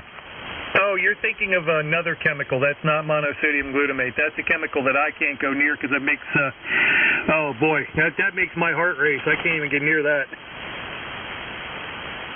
So why does everybody, I always requested no MSG when I ordered Chinese food, or for instance. Is that just because the MSG is in the processed food, right? Hey, Mark, just, are you laughing about what he just said? Which one? Where he says when he goes to a Chinese restaurant, he asks for no MSG. Well, some of the upper class Chinese places don't use MSG. The lower class stuff does, because the type of ingredients that they use and other things are not all that flavorful, and or their processes are questionable. So they put MSG in there to bring the flavor out more, so that you're more enticed to go there and spend money on your cheap junk. So why does MSG affect people? It's an unstable sodium monomer. So what it does is it actually reacts with your stomach and sort of, I don't want to call it burns your stomach, but it causes issues in your stomach and makes it very uncomfortable, and it can cause other issues of sensitive people to that kind of stuff, and it can raise your blood pressure as well. Yeah, raise your blood pressure. That's the thing that I remember. Yeah, you're right, Ray. You asked, but I would do that in really good Chinese restaurants. I mean, the lower class ones would just say, yeah, okay, there's no MSG in it, and there always was. Yeah, usually. Yeah, did you guys see the news tonight with that 3G printer? No. No, but they're getting amazing. Maybe you can buy one and print up a 890 Kenwood. Well, they printed up a steak today, and it was from seaweed, green peas, and it was something else. And they showed a guy eating it. That they printed up a doggone ribeye steak. Yeah, and what did it taste like? I don't know. I wouldn't eat it. Well, all I can tell you, lately I've been buying this good meat. You know, it's the what's it called? You know, I can't think of it. What's the name of that good steak when you buy it? Angus. Yeah, the Angus grain-fed, and it is remarkably better than the crap you're getting. So that's all. If I won't eat any steak unless it's one of those Angus grain-fed things. I could never have Angus here because I could never keep them in a fence. But I used to raise the Herefords, the ones without the horns. You couldn't keep them in the fence? No. I think the two Angus that I had, I think they were bred with jackrabbits. They get out and, Christ, I had to get the half the Amish community, the cowboys, to round them up and bring them back home. You sure there wasn't any abuse in the home? Any what? Abuse. Abuse? No. You know, that's what, kids that run away, that's usually the answer you get. Yeah, but, no. You weren't doing the whole Kobe beef thing, like giving them hot massages and, feeding them beer and stuff like that? Yeah, that's what I was going to say. Did you massage them every day so to be nice and tender? No, but when you go to buy a side of beef, look at the animal live first, and you know that cow will lay on the same side every time, and like if he lays on the left side, when you go to buy your side of beef, request the right side, because the right side will be tenderer. Well, there you go. That's tonight's thing I did not know. You learn something every day here. On the world-famous Toad Harbor net, N1 DVL. And 3 or more. KC3, KXP. Mark, I got a question for you. Only one allowed per night, so make it count. Okay. The gold twirl around the American flag, what is that? The gold twirl around the American flag, what is that? Trill. Golden trill. That one I have not heard. Hey, get a chance to look it up. I will do that. Come on, Tom, tell us. K1 Mountain Whiskey. Oh, I don't know, Bruce. Why not? Some things are best left hidden in plain sight. Okay, now you know what I'm talking about. So did you check out that water that you have to talk to before you drink it? No, I didn't, but that's another thing I should check on that too. Well, I know when I fill my water cup at night and I drink water now, I talk to it before I put the lid on. Oh, wait a minute, I just had another epiphany. You know how they say that when some people talk to their house plants gently and whatnot, that they grow better? I saw a thing on TV about that, and they prove that that's in fact true. Well, then it may have something to do with the way water reacts to your body's electrochemical response. Well, it might. Well, here we have an expert plant guy here. Do you play music to your plants, Bruce? Oh yeah, all the time. But the only music that I get a positive response to the growth of my tens of millions of plants that I've grown in the past 35 years is Bach organ music. Well, hey, whatever it takes, you know. I like Bach too. But you got to have a real good sound system to really be able to listen to that nice. Well, just remember, if the plants grow better when you talk to them or you play music to them, and the water freezes with beautiful crystals when you talk nice to it, that all I can say is if there's any truth to that, then the whole universe is totally open. It's a whole other world out there. I like Bach beer, N1SAG. No, it's not really all that different, Ray. It's just another indication that we were designed to demonstrate loving kindness and putting things like that first in our lives. That's why they call it good vibrations. Yes.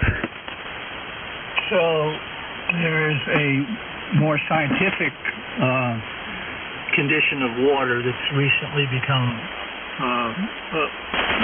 expressed, shall I say. Some professor out on the West Coast discovered with his team the fourth state of water. It's called EZ, Echo Zulu, which stands for exclusion zone water, and it is it's a chemical transition state where the fate is changing, from ice to water or water to mist, steam, vapor, whatever you want to call it.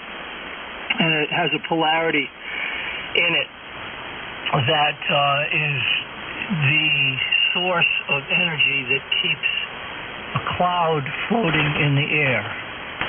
That is, it is a charge that repels it's a positive charge that repels against, it's, I guess, a negative charge. Anyway, it repels against the Earth's natural charge, so that's what holds these clouds up that weigh tens of thousands of tons. Very interesting. Check it out. I think the doctor's name is Pollock. I'd have to check the name on that. But it's Easy Water. If you just look up Easy Water, you'll find lectures on this. Very interesting stuff. KD1 Mountain Whiskey. W2MUR. You would think, Bruce, that they would be able to emulate that whole that whole process, right? So if clouds can do it, we would emulate that and be able to actually create a way to, you see the Star Trek anti-grav boots, and you got the other boots that actually repel against the gravity. Great minds think alike. I love it. Good evening, Toad people. WG2E. Now, come on, I've been waiting for you all night. What have you got to bring to the library? He doesn't even know what we're talking about, but I got a project for him. You do? Yes. Get out your fancy computer and look up Belltone. I've got a Belltone handheld programmer, which programs the hearing aids I have, and I bought batteries for it today because they're oddball batteries. They're they're not AAA, they're not 2A, AAA, they're 4A batteries. So I bought two 4A batteries, and it's working, and I can turn the volume up and down. But what I want to know is if this can change the tone. I don't know what it's got a button, it's got like a thing on a TV remote, north, south, east, and west, and a button in the middle, and then two other buttons. I want to see if you can find it and see what it says. Maybe. Is there a model number or something? Yeah, there's several numbers on it, but one's an FCC ID. I don't think that's it. It says GN Hearing RC-1, and then there's an IC number, which is much longer. But just look it up. Tell me which number you need. Oh, okay. Yeah. I'll find some way of remotely controlling you. You'll be talking on the radio there, and I'll be pressing buttons. Now, I just want to see if it can change the tone.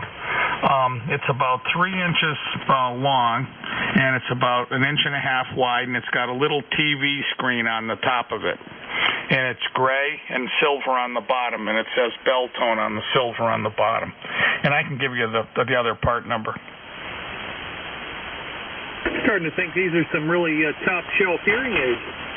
I know you know what hearing aids cost? You know what old people get screwed for hearing aids? $9,000, $10,000. Because their insurance pays it. If the insurance wouldn't pay for that crap, it'd be right down there around $200 or $300 like everything else. Yeah, like they should be. Yeah, they're showing hearing aids on TV now that fit right inside your ear. You just push them in your ear, and they go right in. You can't even see them. And I think they're only about $200 or $300. You mean Miracle Ear? I don't know what they call them. My brother-in-law's got ones that are Bluetooth, and he can, besides using them as hearing aids, he can play music from his phone, and then he uses his phone to program them. If you're in a noisy environment, you can program them differently than if you were driving or whatever. So he's got all these different presets. Yeah, that's the ones I'm talking about. They're like $10,000. Holy cow. Yeah, the ones I have, they're digital, and I paid for them myself, and it run me $6,500. I'm surprised you see, because they show these ones on TV. They go right inside the ear canal, and there's nothing hanging out. You can't even see them, and I think they're about $300, and they're supposed to be very good.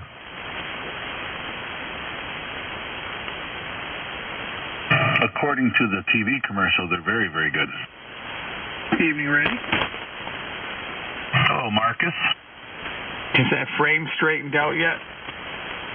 Are you kidding me? That thing's making deliveries already. You got my texts, right? Your text? Yeah.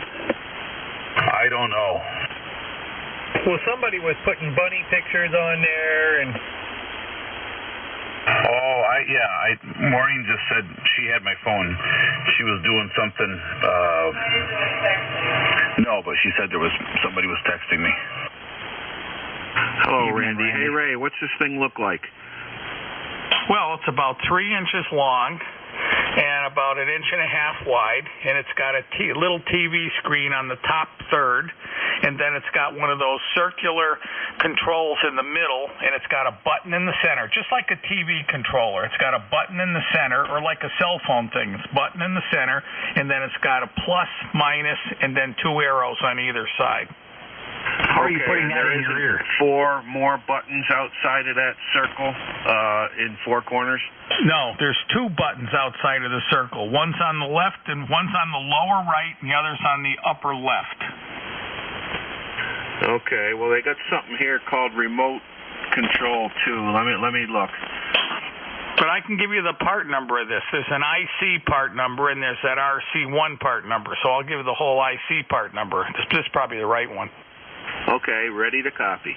Okay, it's IC ... vertical dots, 6941 Charlie, Radio Charlie 1, and it's after the C. It's 6941C dash Radio Charlie 1. All right, let me see what's what. WG2E. Okay.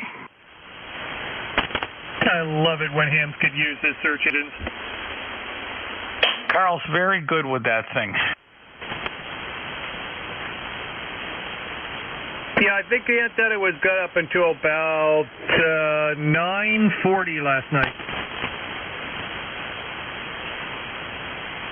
What antenna are you on now? I didn't see it anymore. Which antenna are you on now? The same one. I repaired it. Oh, okay. Just think about it. He repaired it, but he didn't change it to copper. No, you can't. Well, if it was made out of copper, I would have actually soldered a piece of copper in there and put it back together. But since it's not made out of copper, yeah, that becomes a real problem fixing a steel antenna, doesn't it? no, actually, it's very easy to fix. You just take a new piece of wire and you wrap it on there a bunch of times and wrap it back on the other side a bunch of times and you put it back up. Nothing like a good solid connection. That's actually as solid as it's going to get with this stuff. What gauge wire is it, Mark, and when I say G? No, it's .0, what was that, Ray? .041 or something like that. It's like an 18 gauge. Okay, yeah. Is it stainless? Yeah, it's stainless. It's same stuff your silverware's made out of. You know, you could use that for a resistor. No, it doesn't have that much resistance, Ray. Well, what is it, 80 ohms? That's a lot of resistance. Yeah, well, yeah, it's 500 feet. But if you're going to make a coil out of it, you got to use 500 foot of it. Well, true, but didn't John calculate that it's eating up about 450 watts or 460 watts? That's quite a lot. Well, if it's eating that up in power, it's not turning into heat, or I wouldn't have had my antenna broke last night. Well, that's a good point, but don't forget if you look at 460 watts over 500 and something feet, it's less than 1 watt per foot. So it's in open air, it's cold. It probably does run warmer than average, but it may only be a couple of degrees. Well, that's all I needed to melt that snow off. That would have been awesome. Then I wouldn't have been out there repairing it because it would have melted it off. Yeah. It only consumes that energy while you're transmitting. So you'd have to go out there with a carrier of some sort, not even a CW tone, but just a carrier of a kilowatt, just to get that warm enough maybe to slowly maybe melt that snow off. Have you ever plugged it into the wall socket? No, I'm not stupid enough to do that. Why is that stupid? That's 2 amps, right?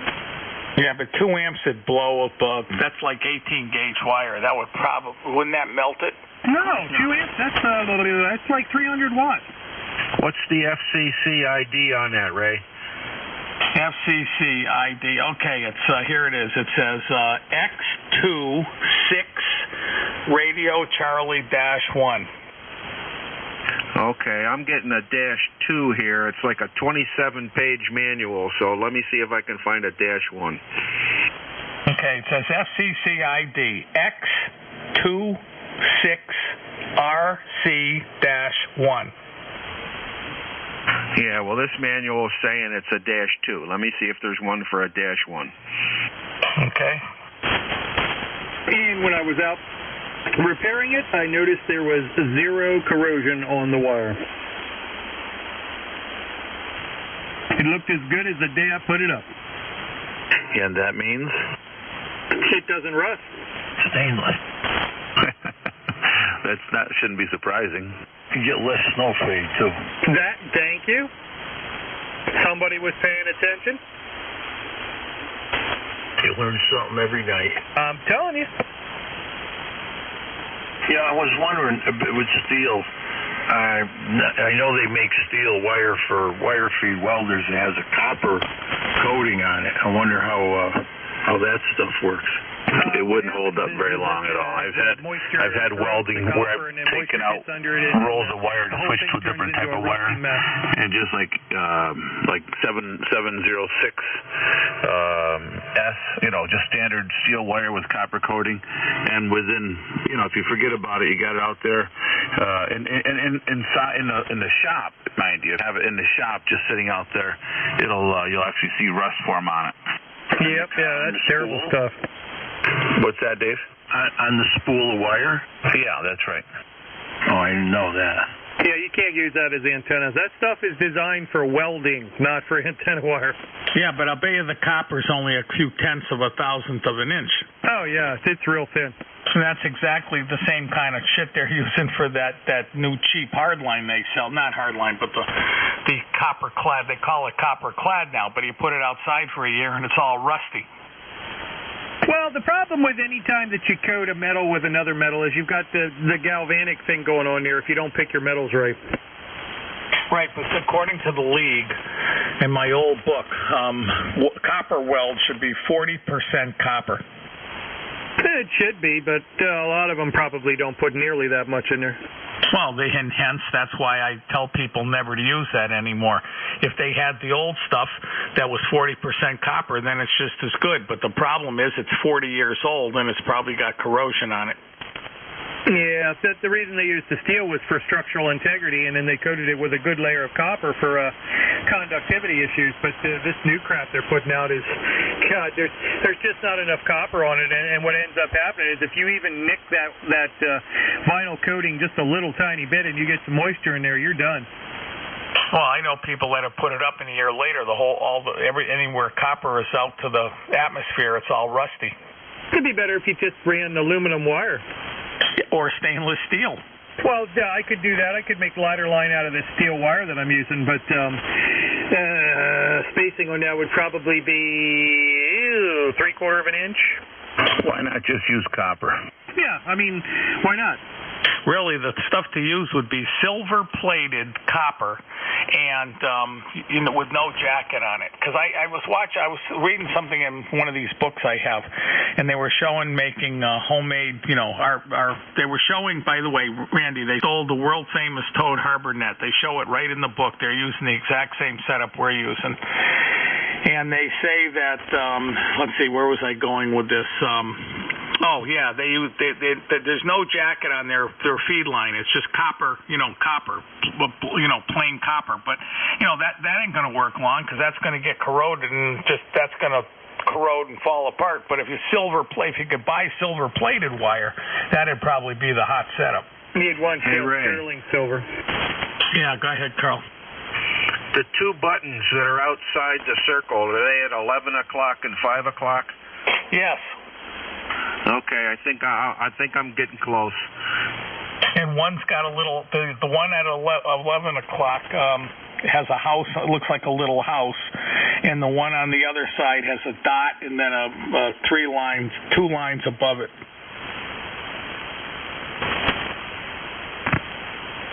But that's the right one. I'm sure that's the only one they make like that. In fact, 10-karat gold would probably make excellent for ladder line metal. Yeah, you're right. That'd probably be even better. It'd be structurally strong enough to handle the weight and the issues there, and it would have great conductivity and zero corrosion. Well, when you go to Mars on your one-way trip, we're going to send you with some really good quality materials. The issue with regular silver, without it being mixed with any other metal, is that you'll get a lot of oxide on that too, and then you're right back to the issue with copper. I'm not sure that's true, because I was always under the impression that silver oxide has the same conductivity as pure silver. I have to look into that.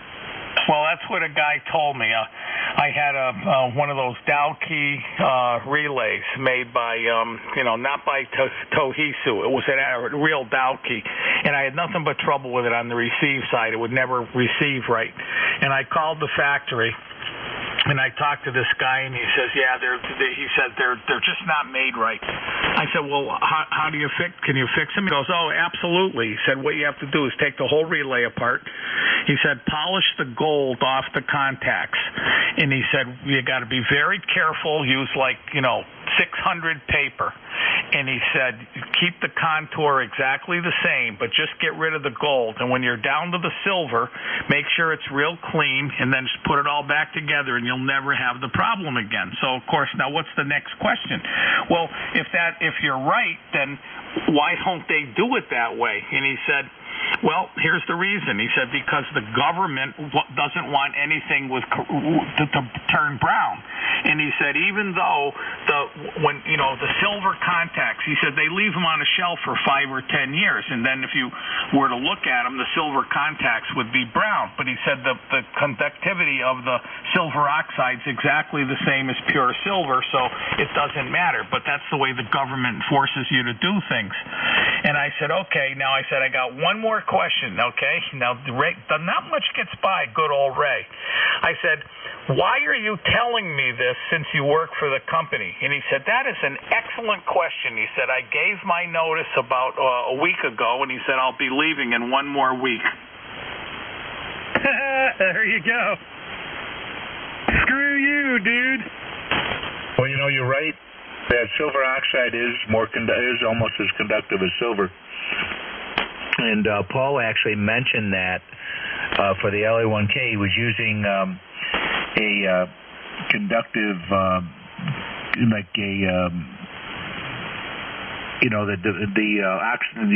compound that you put on the back of the output transistors, and he was using copper as a substrate on the board, and it was creating copper oxide, which is not a conductor. So he ended up changing to a silver-plated board, and then the same material, and it created silver oxide, which solved his problem for the thermal conductivity on the output amplifiers. And there's more to that relay stuff, and I'll tell you real quick. So, somewhere along the line, many years later, I was talking to a friend of mine down in Connecticut, and I told him that same story. And he said, the guy's right. If they did, he said, what the problem is when they plated the gold onto the relays, they didn't do it correctly. He said, I worked with building projects for NASA, and he said, in order to plate a relay properly so that it'll pass very, very low levels of RF signal, there's got to be 7 different coatings on top of the silver. and he knew what they were, but it's, you know, a coating of this and then a coating of that, another coating of this and another coating of that, and it comes to 7 different platings that you have to put on before you put the gold on it. And he said if you do it that way, they're excellent relays and they will last forever and they won't ever give you a problem. He said, but it's very, very expensive to put the 7 coatings on. So he said what they did is they just coated it like they just put something on it and then the gold over the top. And he said then it will not pass a low-level signal. So that's a problem I was having. And one DVL. On top of there isn't even pure gold. It's a gold alloy that ends up corroding anyway. Well, this didn't corrode, and I kind of think it was really gold. But again, if you don't put the 7 coatings on, then you can't get a very low-level signal through it. I think palladium would probably even work better. Well, the silver works. I buffed it off just like the guy told me, and I never had a problem after that. Palladium feed line. It would probably be worth like $15 million. Well, that's nothing for the government. Boy, would that work, though. Man, you probably get 20 dB on that. Yeah, we'll just raise the taxes.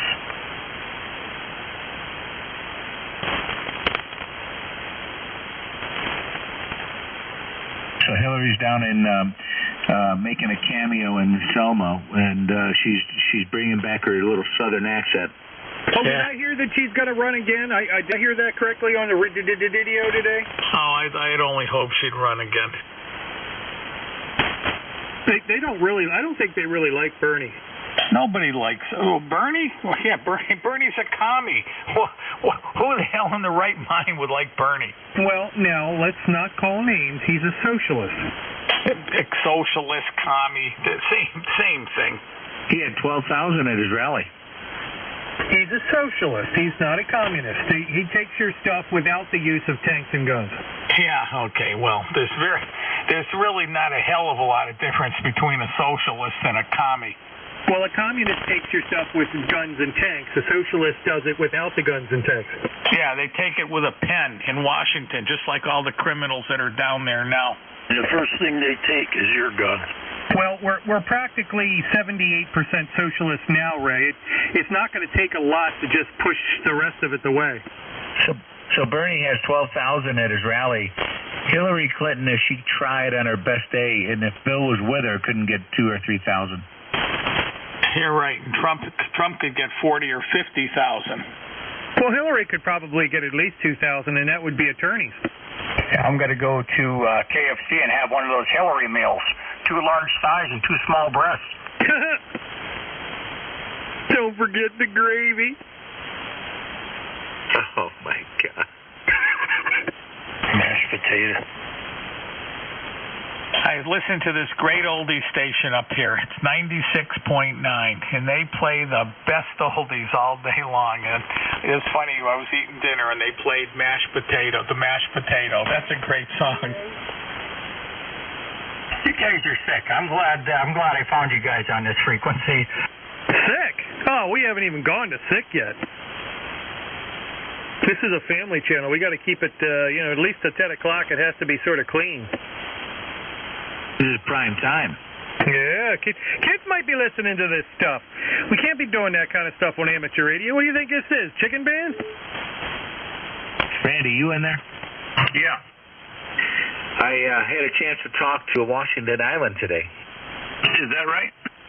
Yeah, I actually called there, and Susan, George's wife, she's 79, George is 88. And so she answers the phone, and she thinks I'm just like a regular person trying to book a bed and breakfast.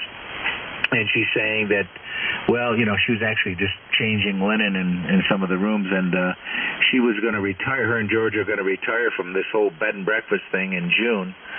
And then when I told her I was an amateur radio operator, she said, "Oh my God, you should have said that to begin with." Yeah, and if you guys want to come up, so she gave me her email address, and I said, well, give me a ballpark of what you're charging. And, she said, well, no, we're not going to. Just, make a donation to the antenna field or something, and we'll have you up.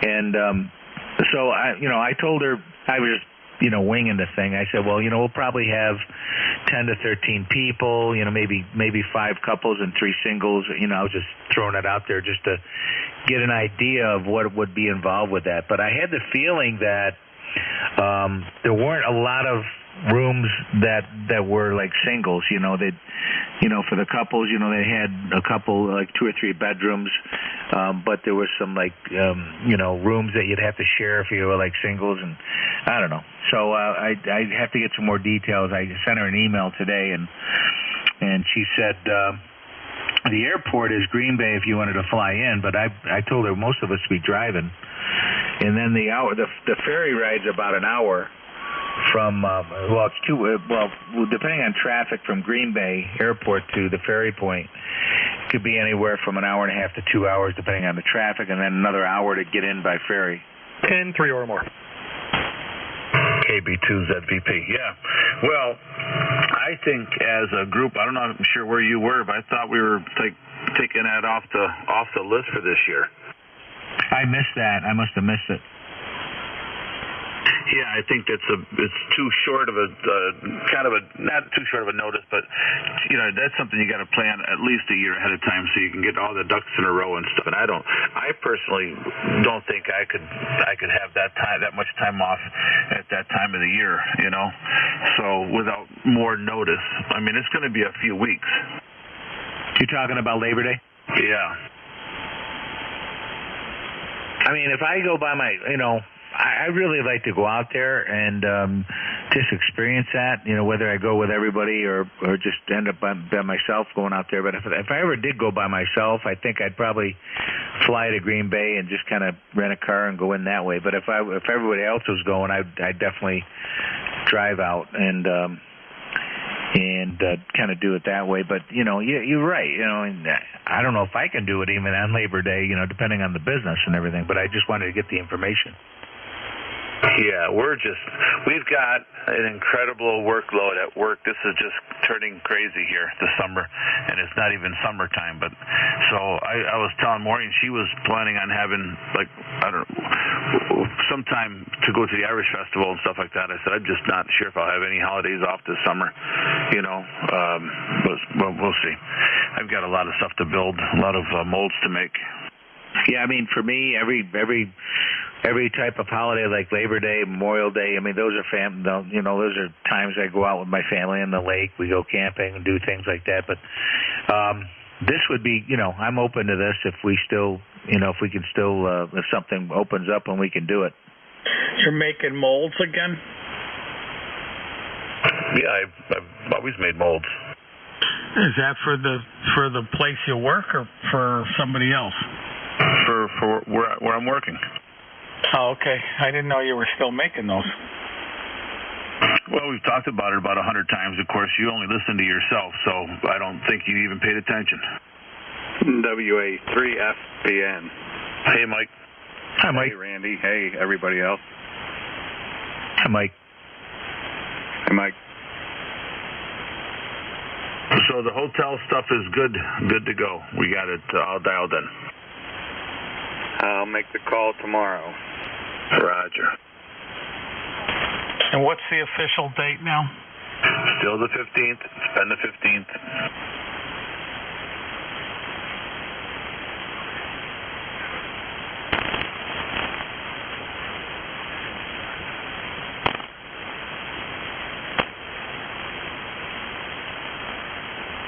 So, Randy, we were talking about the 220 band. Have you ever talked on the 220 band? I never had. I've never had a 220 radio. I think I may have had an HT for 10 minutes at one time back in the day, but I to answer the question really is no. Yeah, I was doing a little research on some of the ICOM stuff. I can't see 220 on any of the ICOM stuff. I guess Kenwood, some of the older Kenwood had it. Yeah, that used to be a pretty popular band, I guess, but I know some of the contesters and stuff used it for contesting, but I just never used it. I used 2 meters and 432, and I used to use, I had a radio that would cross-band repeat, so I could talk on 2 meters through 440 on a repeater in my house and stuff like that, but I'm not an FM guy. I don't, I never really messed with that stuff too much. I used to get on a repeater up in Rochester. There was a really good repeater up there that the guys that worked for, where is it? The big radio shop out there, and they would get on there. Some professional guys. That's where I met Pete and Larry and those guys. And I used to use that repeater on the way to work in the morning, but that was about it. I wonder if the processor on this radio runs on FM. It runs on AM. I don't see why it won't run on FM.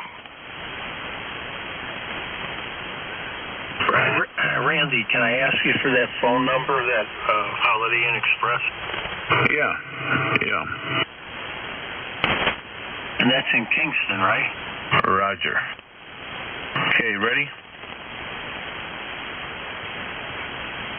Are you ready? Yeah, I'm ready. Okay, the area code is 845-336-6200. Again, 845-336-6200. It says here, "Hi, Maureen. Your group is all set, and your guests can call the hotel directly, or you can link to our website." You don't want that. Let's see, select the dates and put the HRG. HRG, okay, is the group code for your discount. Okay, HRG group code discount. Okay, so 845-336-6200. Yeah, I believe so. And if anybody wants to click on it, they can just it's HI like highexpress.com/Kingston NY, Kingston, New York.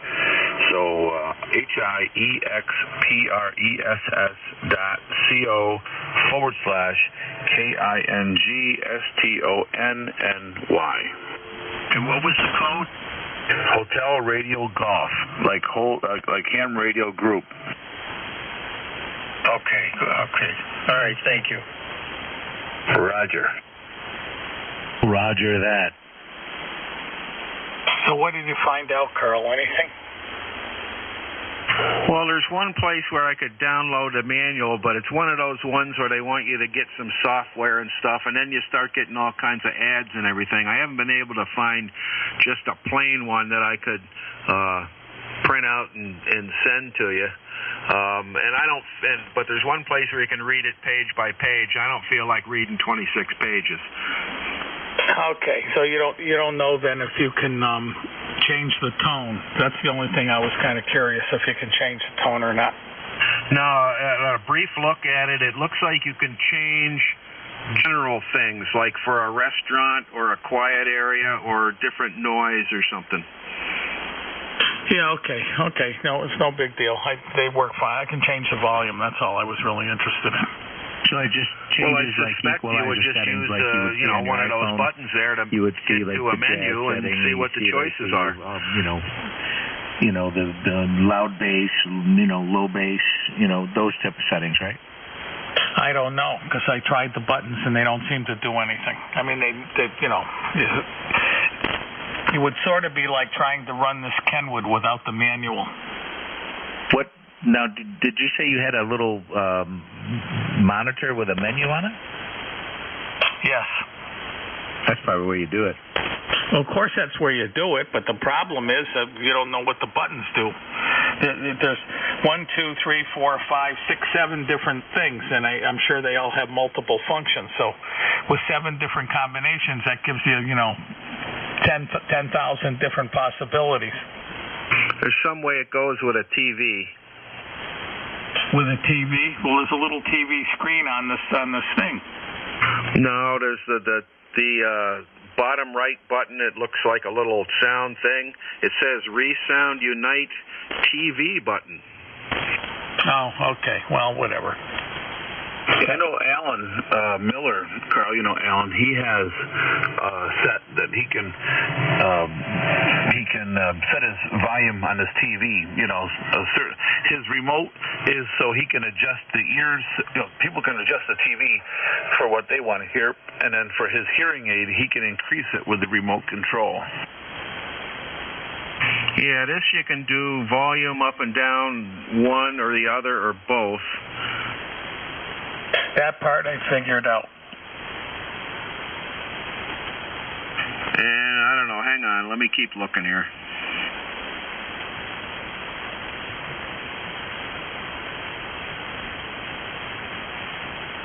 I know he can connect with his Bluetooth too, so he can play music through it. He can watch TV and listen to that, or his the Bluetooth adapter he's got for a ham radio. You can do that same thing.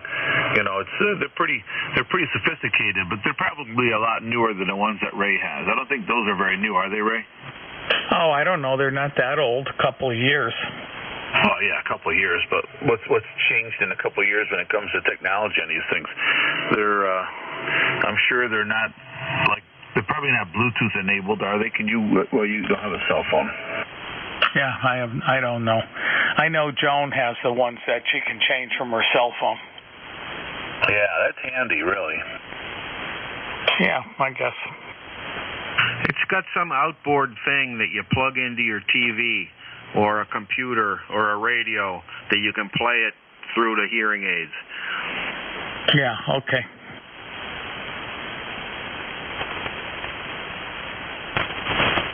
Did I hear somebody poke in there way in the background? I thought I heard somebody. Hey, are you near West Springfield, Ray? Yes. 19 Westfield Street, there's a Beltone store. Maybe you could call them. They can see if you have a manual. 413-612-0031.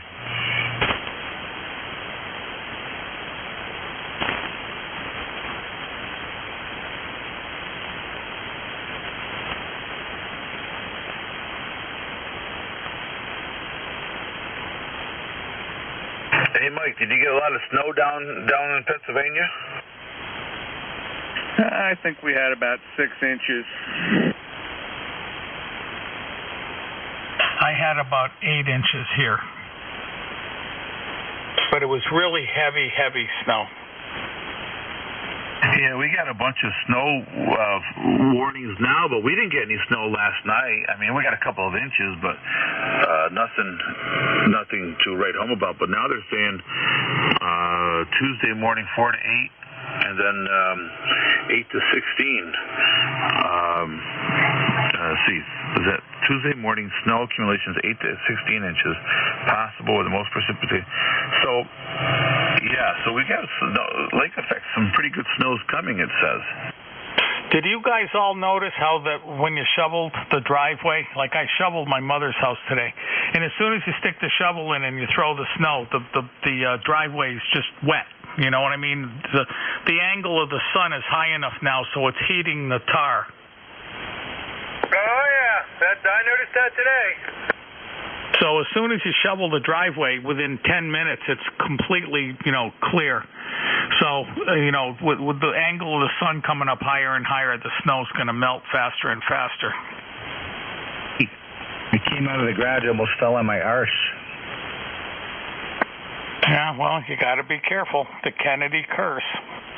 What's the Kennedy curse? What's going on with this? Everything's a Kennedy curse. If you don't sit in your corner underneath a blanket with a rifle across your lap and you go outside, it's the Kennedy curse. Well, okay, you almost got the Kennedy curse. You should be the last one to say anything.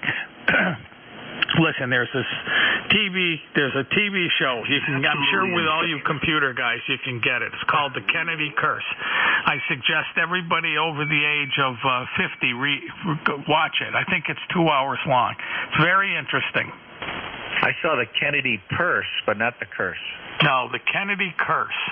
Even the Kennedy family thought they had a curse on them. They thought they were cursed because of how all the weird deaths they have. But they go through it systematically and show you how, why, and everything. It's very interesting. Very, very interesting.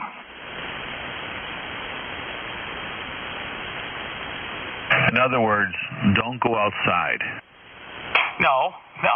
I've told you this 12 times. That's not don't go outside.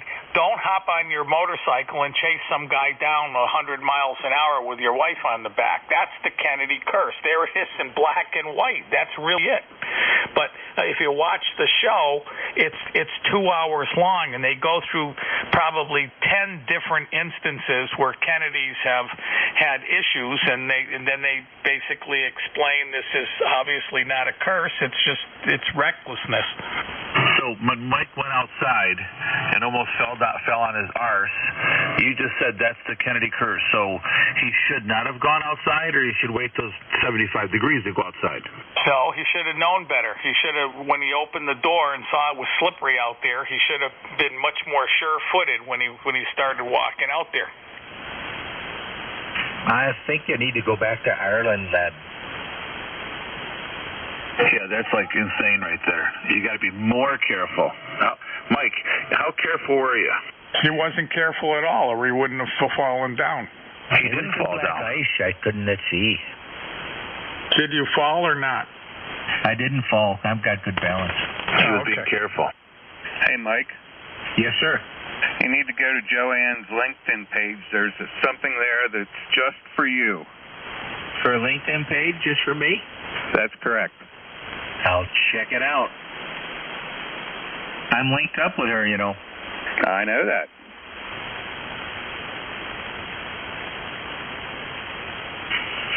I'm sorry, Mike. I didn't mean to link up with her. I'm going to reserve comment on that.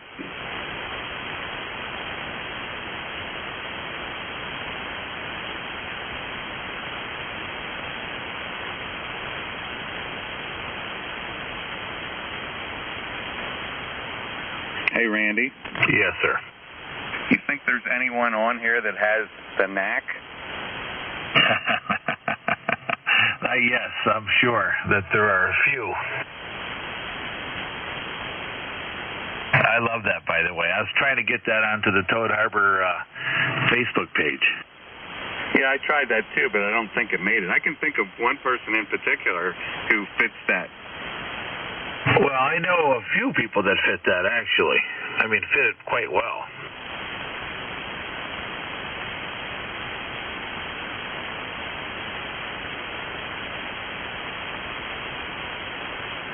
I think that's a riot. That's just, I just think that's a riot.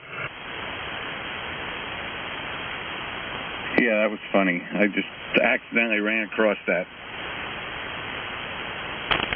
There's actually a little longer one of the same one. I looked it up to try to get a link I could copy and save, and so I could put it on the Facebook page, but I couldn't get it to go.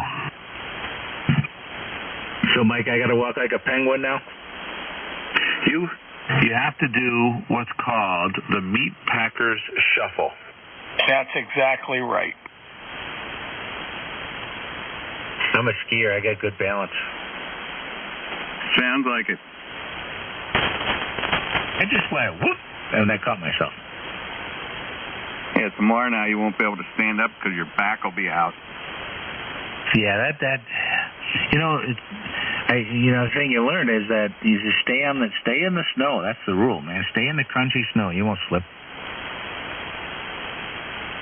So, Randy, I'm up on the roof on Tuesday. No, last week. I was up on the roof on Friday. And so the guy I'm up there with, he slips. At least 3 times he's slipping. And one time he slipped right under the wire, and he caught the wire with his hands. The guy was just freaking me out. You don't like heights, huh? The guy was freaking me out. First of all, I'm scared enough that now I'm seeing him slip. And so I'm like, those baffles on the cupola, I'm like, my hands are like gripped into the baffles, like everywhere. And I've got a little table up there because there's no place to really put anything. The table didn't work. I had to use the Lowe's buckets. We were putting everything in the Lowe's buckets, and then they were slipping. So I had to hook those on to the safety line because they were trying to slip down the roof. And it's a stone roof. It's a slate roof. Yeah, that sounds like it's a pretty harrowing experience you had. No, I just would never. It's not worth it, man. I just be in a bucket. I'm okay in a bucket. You know, just the bucket's safe. You know, you got places to put stuff. You know, you don't have to worry about it. You got another guy operating it. You just, you're just relaxed. You know, you get used to being up there. You know, it's like being on a Ferris wheel or something. You know. Yeah, I've used those buckets a lot, and you're right. They're just like when you first get on them, and the wind's blowing, and they're moving back and forth, and you get like this is just kind of weird feeling, But then after a little bit, as soon as you get busy with your hands doing something, and then you're reaching way out, you're climbing up on the rail, trying to get a little bit further, and then you get really used to it. But it takes a minute to just get the higher you go too. I was on an 80-footer one time, and I'll tell you, that thing swayed all over the place. Yeah, I mean, I asked him how much. You can only get 600 pounds on the one that we were on, and of course it was just me and this other guy, and we had a bunch of equipment up there, so we were, and we probably had 400 pounds. He was a little heavier than I was, so maybe 450 pounds.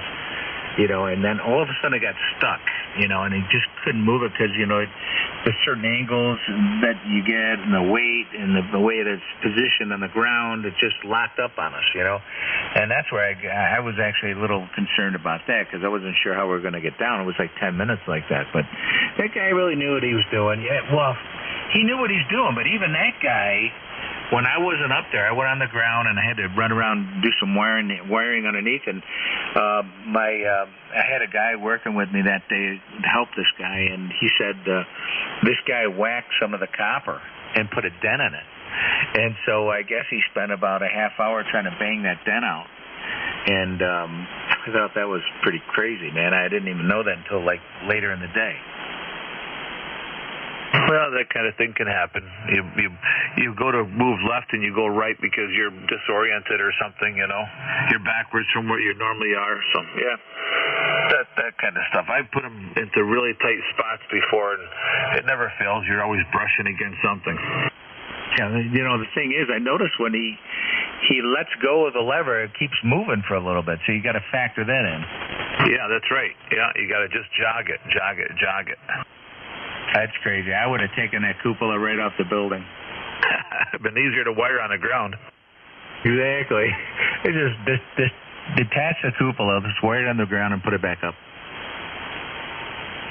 I saw the cupolas going on the big new residence halls, the last two that I did, and that was amazing, man. They had these big, gigantic cranes. They brought this cupola up, and the cupola is like $50,000 or $60,000. Made out of all of aluminum, riveted, and some aluminum struts inside, and they got a big lightning arrestor on top. And I was noticing, and I saw that going up, and there was like drones filming it, and it was pretty cool. It was pretty cool seeing that thing and how quickly they got it up. I mean, it took them longer to get it down into the pit where the crane could hook onto it than it took the crane to get it up there. And once they got it up there, man, it was bolted down. It couldn't have been more than 20 minutes. They had it all bolted down. That's pretty cool. Have you seen the place all lit up? I mean, have you been doing test lighting and all that? Yeah, I'll send you a picture. I'll send you a picture of it all lit up. I lit it up one night. I had to tell the president because he gets all freaked out, and he calls my buddy, the VP of the facilities, and he said, "Well, how come these lights are on? We're losing the wow factor." So I saw the president walking around on that Friday. And I told him, "Hey, Brian, just so you know, we're going to be testing these lights, these cupolas tonight." "Oh, good, I'll be looking for it." Because his house is like just above them, right? His house is the highest point on the whole campus. And he looks down over the first two brand new residence halls. So, I mean, those two cupolas lit up would be like, two big light bulbs in his picture window. I mean, he would not miss those in a million years. Did you light up his house, too? Yeah, I lit his house. He loves it. And then he wants to do the backyard this year as soon as the weather warms up. Oh, that's cool. That's neat. That's pretty cool. So you got any other work lined up for the summer yet? Yeah, I mean, I got actually some new work up at the campus, and I've got a lot of stuff going on Old Forge that I've got ready to go.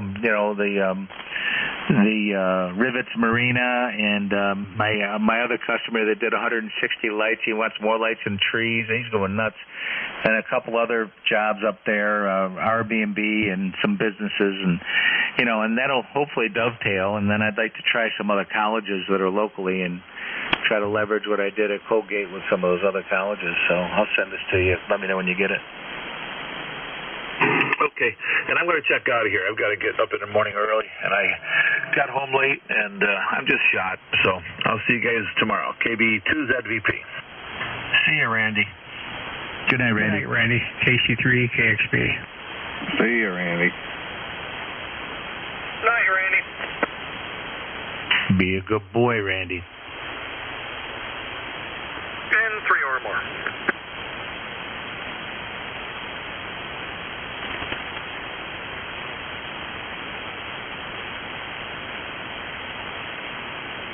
Hey, Ray, you still there?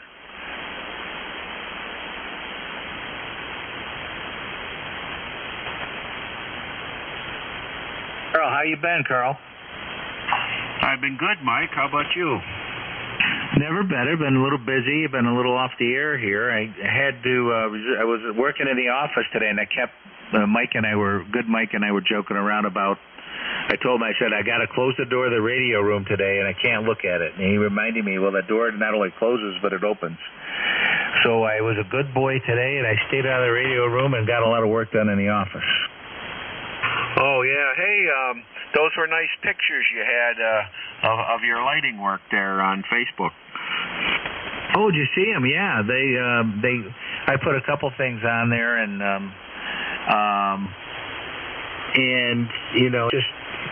there's a lot more I could put on there, but I just put the most important ones. But thank you for that. I appreciate it. I just really need to work with somebody on Facebook to really get me set up. Yeah, I've never figured out a lot of that stuff there. There's stuff that I don't know how people get things in there and pictures and videos and all that. Yeah, it's funny when I'm taking pictures of these lights with my camera. They're probably 10% brighter than they actually are to the human eye, so they pop a little bit more. But when you see them in real life, they're just balanced really nicely. And you imagine when you look at these cupolas, right? I've got 8 LEDs around each of the cupolas on this picture that you see on Facebook, and each one of those lights are 10 watts each. So that cupola, which is like about 20 feet high on the roof, maybe 20 feet high, that's only being lit with 80 watts of power. 80 watts. Yeah, we've come a long way in lumens per watt. Exactly. Each one of those lights were 1,000 lumens. So that's 8,000 lumens of illumination on that cupola. It was just amazing to me. And the only thing that I get concerned about is that I didn't have one of those lights are not on since Friday. If your lights are not on dusk to dawn, what'll happen is ice and snow will build up on them, and you'll lose some of the brightness. It'll just get too diffused. So I got to go up there first thing in the morning and turn all these lights on and let them run throughout the day so everything's melted off. I want to make sure everything's melted off. Do they get hot enough? Say the equivalent LED bulb, compared to a 100-watt incandescent bulb. Obviously, they're not quite the same, but is there enough heat out of the LED that would melt things? Yeah, I mean, I ran LEDs on my property, and all the snow last year. I had a couple LEDs that were running just for the experiment, and they put out just enough heat so that the snow doesn't bury them. But you got to run them dusk to dawn. Okay, they got some kind of a heat sink or something too. It's don't they? Yes, they do, and they've got the new ones now have like a little module in the back of it. Every one of these LEDs, obviously light emitting diode, right? So it runs. The light emitting diode is designed to work on DC, but all of my transformers are AC. So every one of my lights has a AC to DC converter built into it. Oh yeah, well I guess you're going to have to do that. Yeah, so a lot of these modules, handle, get the, what they've done is they got the heat away from the lens, which I don't know if that was the right thing to do or not, but they've got. I know my new floods have a big square module on the back of it, and that's the thing that actually produces and sinks off most of the heat. It's all covered in epoxy. Well, then the ones that I have here in my house, that just screw in a regular lamp socket, they're kind of, they're shaped like a light bulb, but they're like plastic on the bottom, and about halfway up is all the part that shines out. So down in there's some kind of a transformer and things, or is just some kind of a rectifier and a big dropping resistor or something. Well, if you've got, like the ones, okay, so the ones that you've got two pins on the bottom of it, and they run on 12 volts. If they run on low voltage, you can be MR16. Even MR16s can work in 115 volts, but anything that has 115 volts will have a AC to DC converter built right into the light, right? And it's not very big. It's just tiny. And then the LEDs you can get at Lowe's that you screw into your bulb, screw into your sockets that used to be incandescent, they all have the AC to DC conversion and rectifiers and built right into the base of the lamp. Okay, well, seems like when the LEDs burn out, then there's a lot of extra stuff there that's just going to waste. Well, I got a few of them here. I finally found some that I thought were nice and bright, and I put them in my kitchen for task lighting, and so we'll just see how long they last. WG2E. Yeah, W2MUR. You got to make sure, too, if you ever are going to want to dim those in the future, you got to get the dimmable LEDs, because many of them are out there that are cheaper that are not dimmable, and if you try to dim them, all they do is flicker on you. Right. The ones I have that are not dimmable are in not dimmable places, and any of the ones I put in places that used to be dimmable, I just put back the regular switch. Yep, I've got every single light in my house, outside and inside, are all LEDs. Well, I'm going to see how they do. Hey, Ray, are you back yet? Yes. Okay, I managed to print this manual out. It's in an envelope. I'll mail it to you tomorrow.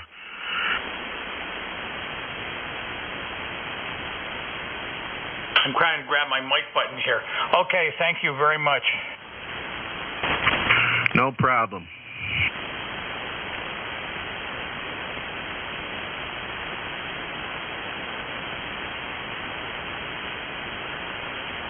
By the way, I sent that package out today, Randy. The tube and the the CD. He checked out here a few minutes ago. Oh, okay.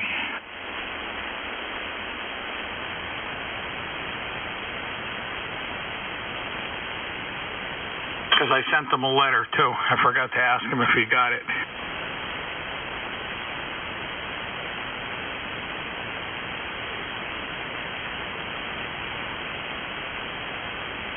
Well, anyway, Mike, those LED bulbs are so much better than those compact fluorescents. I was never able to get one of those CFLs that was anywhere near bright enough. Yeah, the CFLs are terrible. I mean, first of all, especially in the Northeast, you turn them on and they're barely even on. Depending on how cold it is, it takes them a long time to get up to their full capability, the full rating of lumens, and it's just a mess, and plus they're they got a lot of harmful chemicals in there. I'm glad we got rid of them, and everything's really going LED now. So I don't know why I never went to LED to begin with, but everything was kind of expensive in the beginning with the LEDs. But they also have there's also LEDs. My son was telling me about these today, where you replace your incandescents with an LED fixture, with the actual fixture itself that has a little 12 volt. Well, it's actually 24 volt. The step-down transformer in it. So they're just directly replacement. You hook them up to 115 volts. A little tiny transformer inside that fits right inside the junction, the box, and converts it down to 24 volts or 12 volts. They come in different steps, and that's just a whole other opportunity out there. Okay, well, I got a half a dozen of the LED screw-in ones, and they seem to be working pretty good, and they're bright enough. I always had a lamp in my living room that I like to read by, and even the 100-watt CFLs were just never quite bright enough. And then if you wanted to get a 150-watt equivalent one, they were too big, and they wouldn't fit in the harp, that holds the shade.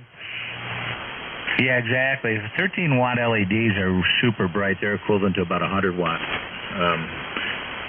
incandescent, and they do a great job.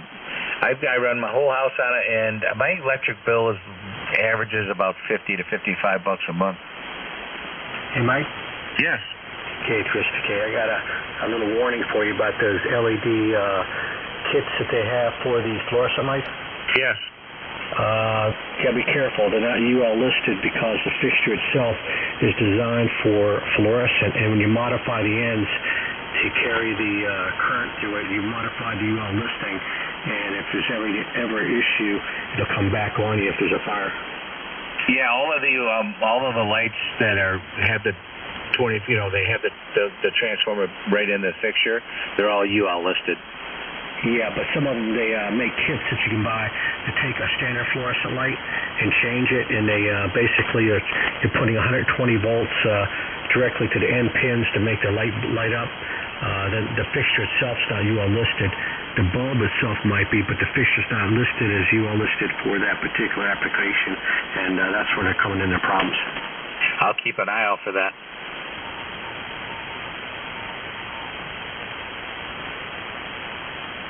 It's amazing how many experts we have here. We got dentists and doctors and mechanics and lighting experts and concrete block experts. Isn't this something? We have the president. Don't forget the president. He's making amateur radio great again. We're making the Toad Harbor Network great again. It was always great.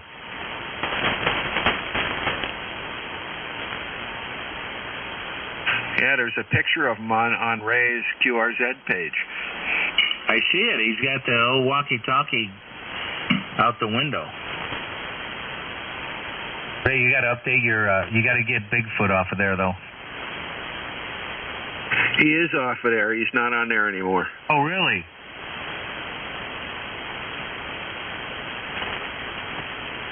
Who manages, Ray, who manages your webpage?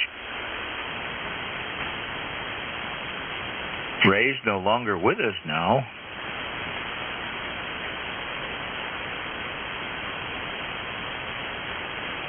Randy's managing it. Bad Randy?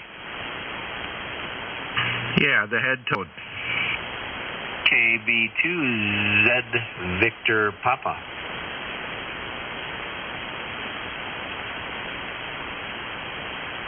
Hey, I added something to my page the other day, an interesting schematic that you electronic types would appreciate. What was that? Well, next time you're on my page, you can check it out. I'll check it out right now. Mike TTV had a post. I think he sent it to us via text. He had come up with some kind of I'm trying to remember what it was now. Yeah, he had a preamp he made, and then a notch filter for WGY and one of the other local stations here.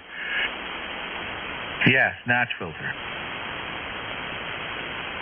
I wish he'd put together a parts list of all that. I'd build that stuff. Why would you need it though? Oh, I don't need it, but the preamp that he made, it looks really interesting, and I guess it outperforms the one in the radio by far.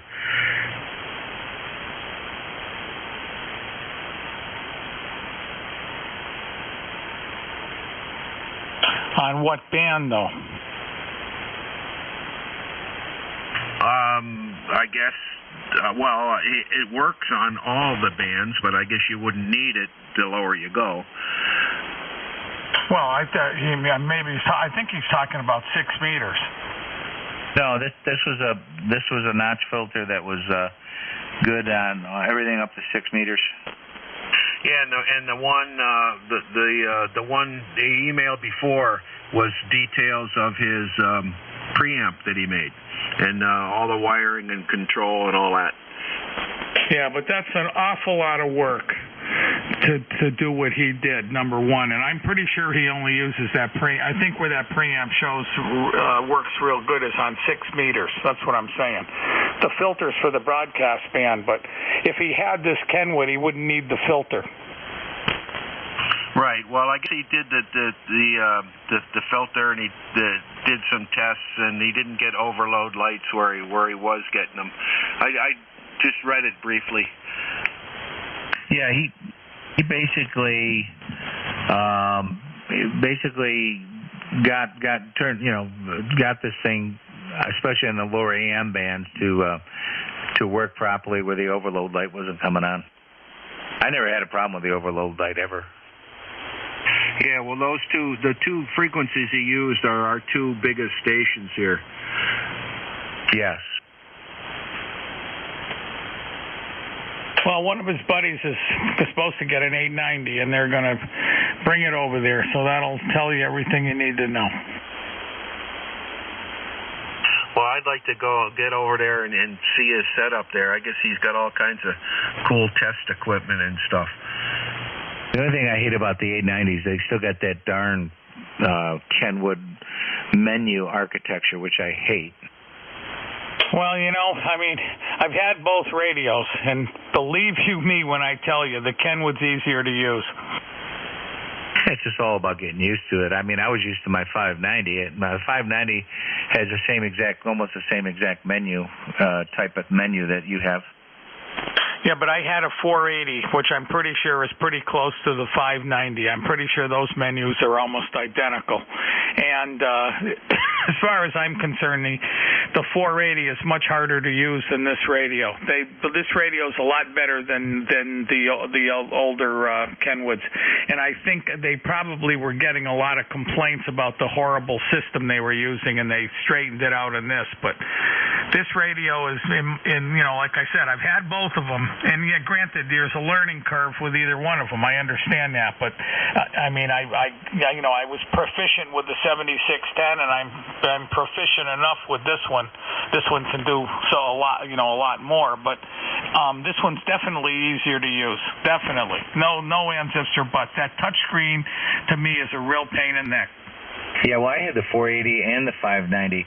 The 480 menu was just a total disaster. The 590 was 1,000% better as far as using the menu, but I just hated the way you had to scroll through everything unless you had like a little cheat sheet, what the menu codes are. And like the 590, you had to scroll through everything to get the different things, And it was just always, the processor in and out, and I always hated that. I just never could understand why they did that. And those were the two quirks, and obviously the audio problems that I had. But you don't have those issues. Are not issues, obviously, for you. And that's where your rig shines, is with the audio. Right, but okay. So the 480 is just like you said, it's a nightmare. That whole program in there is just crazy, and whoever designed it was a nut.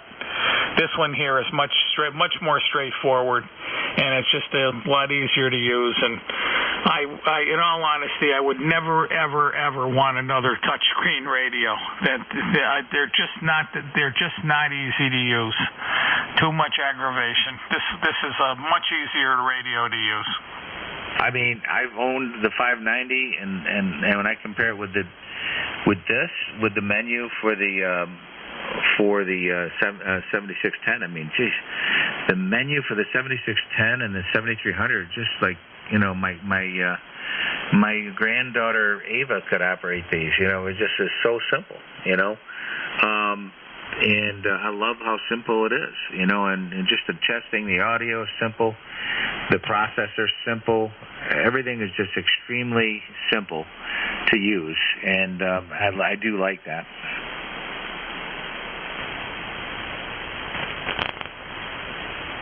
I mean, that doesn't take anything away from the 890. I'm just making the comparison based on what I use with the 590 versus the 7300 and the 7610. Hey, Ray. Yeah. I'm on the HT, obviously, but the processor's still on the radio. Did that change anything on the HT? I don't think so. Okay, very good. Thank you. It sounds nasally, of course, but I can hear you. It sounds like horrible compared to what you were. Let's not go through the processor then if you're doing crossband. That's interesting. Send 3 or more. Okay. All right, boys and girls, I got a big day tomorrow. I'm going to say 73s and hop off here. Good talking to you guys, as always. Take care. Have a good night. 73s. W2MUR from Hallam Patton, New York. Good, Mike. Take care. I hope the grand opening goes okay. Yeah, I'll be there all day and into the evening, so it's going to be a long day tomorrow. Good conversation. We'll catch you tomorrow night in 3 or more. Okay, I'll see you guys. Bruce, are you still in here? KD1 Mountain Whiskey, are you still here? How about you, Tom? I think Bruce wants to talk to his plants. Probably. Hey, between the water and the plants, he'll be all set. He'll have that plant there in that movie. Remember that movie where the plant was eating people? Little Shop of Horrors. Yeah, he'll have one of those growing. Is that you, Bruce? Yeah, I heard you calling my name. Yeah, it was either yesterday or today. I wanted to ask you something, but of course I forgot what it was. Okay, that was worth putting down my guitar and coming across the room for. Oh, he was singing to the plants. Hey, that makes perfect sense. Strum up a tune, and like you said, you'll have that plant from the Shop of Horrors. What was the plant's name? I don't remember. Oh, that's right. It did have a name, didn't it? But I got to tell you, that was a great. Whoever did the choreograph of that was just amazing. That was incredible. Audrey 2. Yeah. What was its name? Audrey 2. Oh, that plant reminded me of Jabba the Hutt.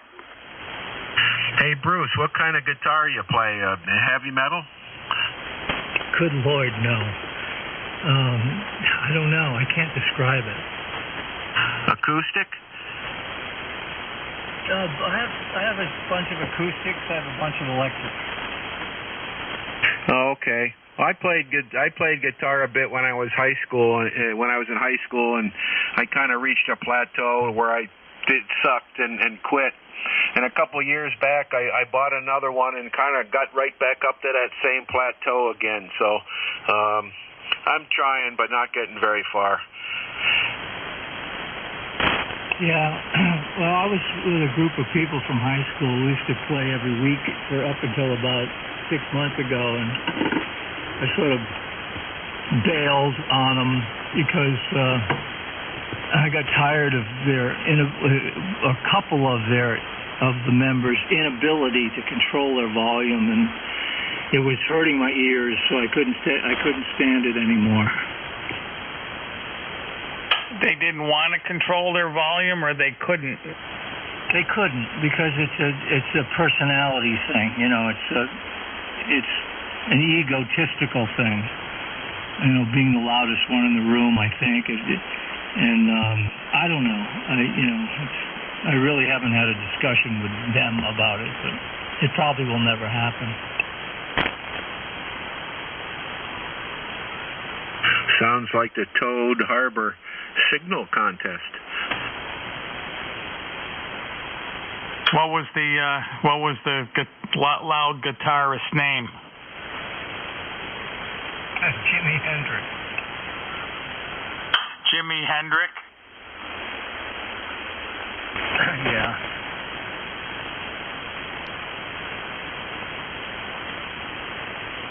He was too loud too.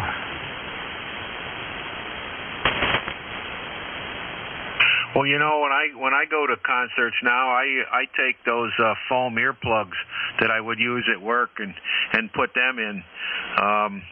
I went up to see that Australian Pink Floyd show at the Saratoga Performing Arts here a few years back, and the seats I ended up getting were just right in front of about 10 speakers, all piled up on top of each other.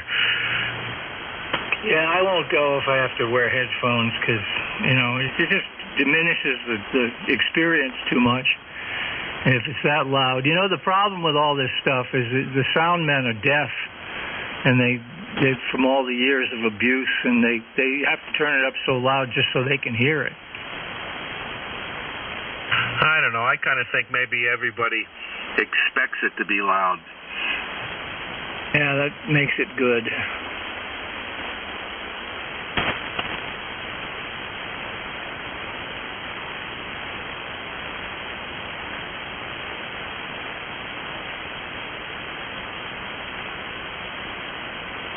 We toned it down quite a bit when we moved them down into the arch here. I bought a really small set of drums, put pillows in it, and put rubber roofing on the heads, and made it thud-like. And but the cymbals were kind of loud still. I mean, it's hard to tame down a cymbal. But anyway, after countless hours of discussion and suggestion and we tamed it down quite a bit, but every now and then it would go over the edge, it just became unpleasant because just for a minute, if it's too loud, you're damaging your hearing. Just for a minute, that's all it takes. Yeah, too late for me. I had 23 years in a steel mill, and I got one ear that just constantly rings all the time. I have 2 ears that ring constantly all the time, and and the hearing that's diminishing every year. So why push it anymore? Is what I figure. Yeah, I'm much more careful than I would have been in the old days. I was out with the snowblower today, and I wear the earplugs for that. When I'm riding a lawnmower, I wear the earplugs and the earmuffs. Same with the chainsaw. Yeah, I do. I take all those precautions now too. Oh, there's a real secret to the chainsaw. Now, every time I meet some young musician, I say, "Look, some words of wisdom. Protect your hearing." What about the chainsaw, Ray? There's a way around the noisy chainsaw. Just buy the electric one. You'll just one of the greatest things I've ever bought was an electric chainsaw. With batteries, not plug-in. Right, battery-powered electric chainsaw. It's the greatest invention ever made. Yeah, I guess maybe for small stuff. I don't know. I got a steel MS310 with a 20-inch bar, and out here in the woods, it works pretty good. I'll tell you what, if you bought the chainsaw, I got an Ego. I think it's called an Ego, whatever. And you can if you buy it online, you can get any battery you want. Unfortunately, it comes with a 2 amp hour battery. You can get up to a 7.5 amp hour battery, but I would get like 2 4 amp hour batteries, and that'll give you all the cutting you could ever use. Well, I own this one already, and it doesn't get used a lot. The fuel I got, I get the high test, no ethanol, and keep stable in it, and a little bit of sea foam, and it's served me well for many years. you're lucky. No matter what chainsaw I buy, because I don't use them a lot. That's the thing. I put it away for 6 months and then it won't start. And I took this thing apart 25 times, and sometimes I could get it to run, and finally I just couldn't even get it to run anymore. So the electric one is just so much better. I mean, there's no way to explain how much better the electric one is. Got plenty of power, cuts just as good. Yeah, I guess it's all in your chain too. I got one of each. I got a plug-in electric, right? I've had it for years before they came out with the battery-powered one, and it works superbly. Within the distance of an extension cord, or if I'm out around the property, I throw the little generator in the bucket of the tractor and run a cord out and run it. And it cuts almost as good as the big gas powered one, but I got similar steel one as you do, Carl. I think. In fact, the electric one's a steel too. But I love that little one. I go through 10-inch logs, no problem. Yeah, well, in many cases, I think the gasoline-powered things work better. Like I needed a pressure washer, and I bought an electric one. I mean, even the biggest electric one I got wasn't good enough. So I sold that at a ham fest, and I got a nice gas-powered one, and boy, that thing works. Yeah, well, any plug-in device, you're limited to about a horsepower or so. So you can't really, unless you go up to the 240 volts. So you can understand why you get a lot more power out of your gas-powered things like that, the pressure washer especially. Yeah, it works well. I'm happy with it. I can take it wherever I can get water, where, before I had to have water and electric. Guys, I'm going to leave, but next time I want to ask you a question, Bruce, I'll remember to write it down. I think this was 2 or 3 days ago. I came up with something I was going to ask you, and then I just can't quite figure out what it is, what I wanted to ask. So anyway, I'm going to go. 7-3. I was shoveling snow all day today. I went out real early this morning, right after sunrise, and did my driveway, and then I went over to my mother's house and shoveled the driveway and the sidewalk. So I got plenty of exercise today. Anyway, N1 DBL. See you later, Ray. I'll mail this thing to you tomorrow. Yeah, thanks again, Carl. You always save me. The thing is, even if I had a computer, I probably couldn't have found it anyway. You're just really good at doing that. Oh, why, thank you. I used to. When I had a computer here, and we had a Dell, I had a clone that a friend of mine went to a computer thing, and he bought that to put it all together, and I always had trouble with it. So we ended up buying a Dell configured for what we did with it, and the Dell worked really good. But I could never find. I'd look for something. Say I'd be searching for something, and the thing, it was a dial-up service. We could only get dial-up here. Anyway, I'd let it run for 20 minutes, and it wouldn't get it. And then I had a friend that had the real high-speed stuff, top-of-the-line stuff where he was. And he'd punch in the same thing I was looking for, and he'd have it in 5 or 6 seconds. And yet, over the dial-up, you could never get it. That thing would just keep on chewing and chewing and chewing and never come up with the right thing. Yeah, okay. Yeah, I don't miss those days. I moved here in 92, but I had to wait till 2004 before they put cable up here. 7-3s. We'll catch you tomorrow. WG2E. Okay, see you later. 7-3, N1 DBL. Okay, Bruce, bring your guitar to the picnic, and you can give us a few tunes. Yeah, I don't know. We'll see. Well, I don't know. I kind of enjoy doing it, but I just, I can do the chords and the fingering very well, but I just never really had a good right-hand sense of rhythm. Yeah, I know. The rhythm's different. It's a funny thing. sort of just comes. You either have it or you don't. Yeah, well, I'll keep at it. I kind of put it down here for, it's probably been about a year now. I sort of was getting back into the radio stuff, but I'll have to get it out again. It's kind of nice. It's one of the, it's a, oh gosh, the ones there, they got sued because they look like Martins. I don't know. I don't know. I can't believe it. I just can't pull it out of my head here at the moment. I don't know. Washburn, Yamaha. I don't know. Sigma. No, I'm thinking.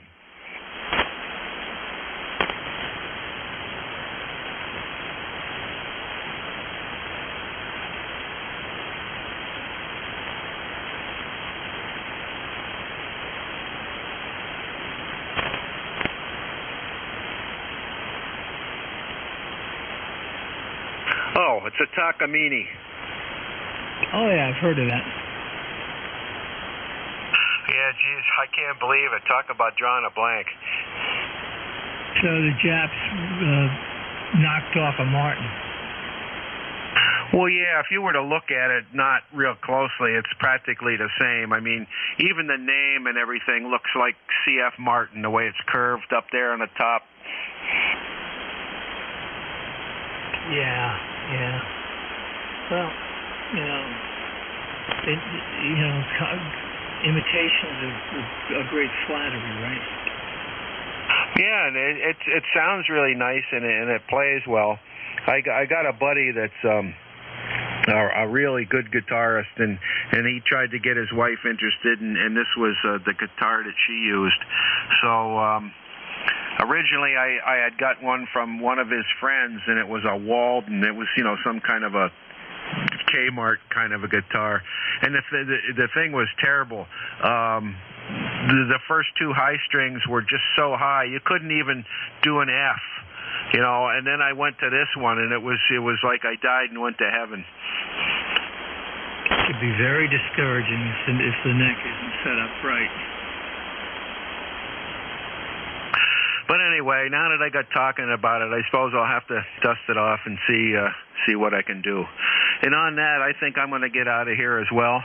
I've done my research for this evening, and I got to grab a stamp and put it on Ray's envelope.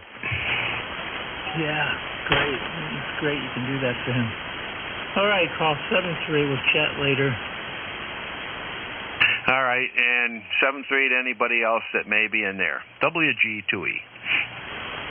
WG2E for a quick one. N2 HUH. November 2 something. Go ahead. Yeah, W2GE. This is Andy, N2HH. Might have the right station. I just wanted to know who you are and what your location is. You're very strong over here to Queens, New York. Okay, the name here is Carl, and the call is Whiskey Golf 2 Echo, and I'm west of Schenectady. Over.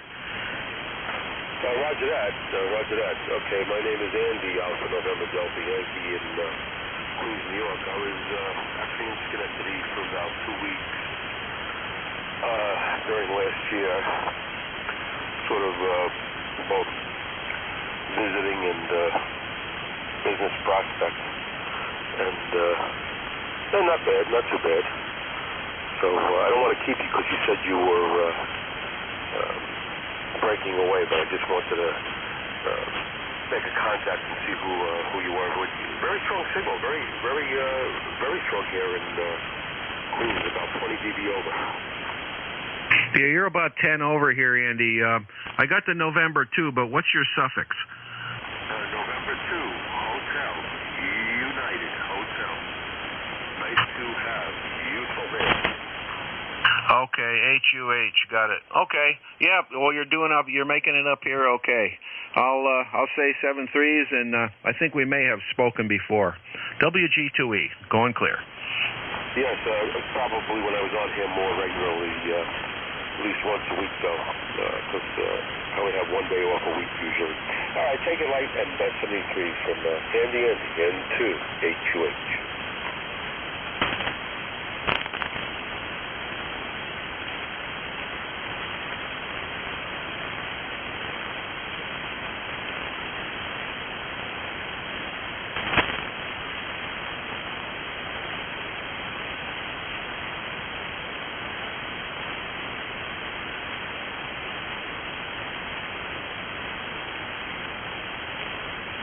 Is anyone still on frequency before I QSY? This is N2HUH. This is AA3LH from Eastern Pennsylvania. Well, I'm sorry about that, the station. I think you said Pennsylvania. Unfortunately, I have an S7 noise level, and you're just kind of like right in there with the noise, unfortunately. So I don't have a good copy on you. All right, well, okay, that's okay. Maybe another day. AA3LH.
November 1, November Papa Quebec.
Hilo.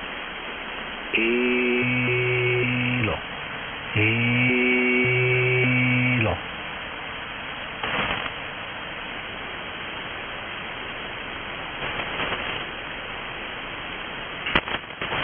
Kilo Alpha 3, Sierra Victor Kilo.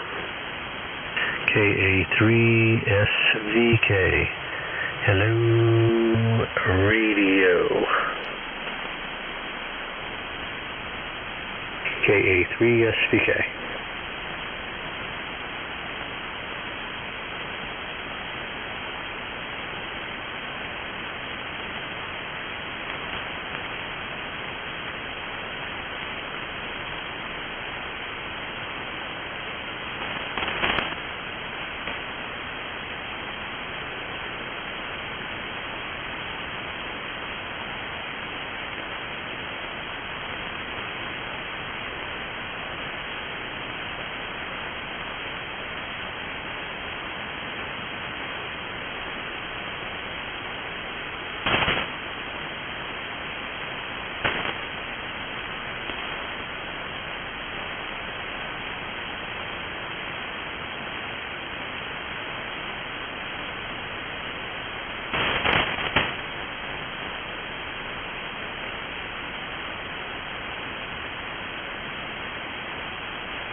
Hey.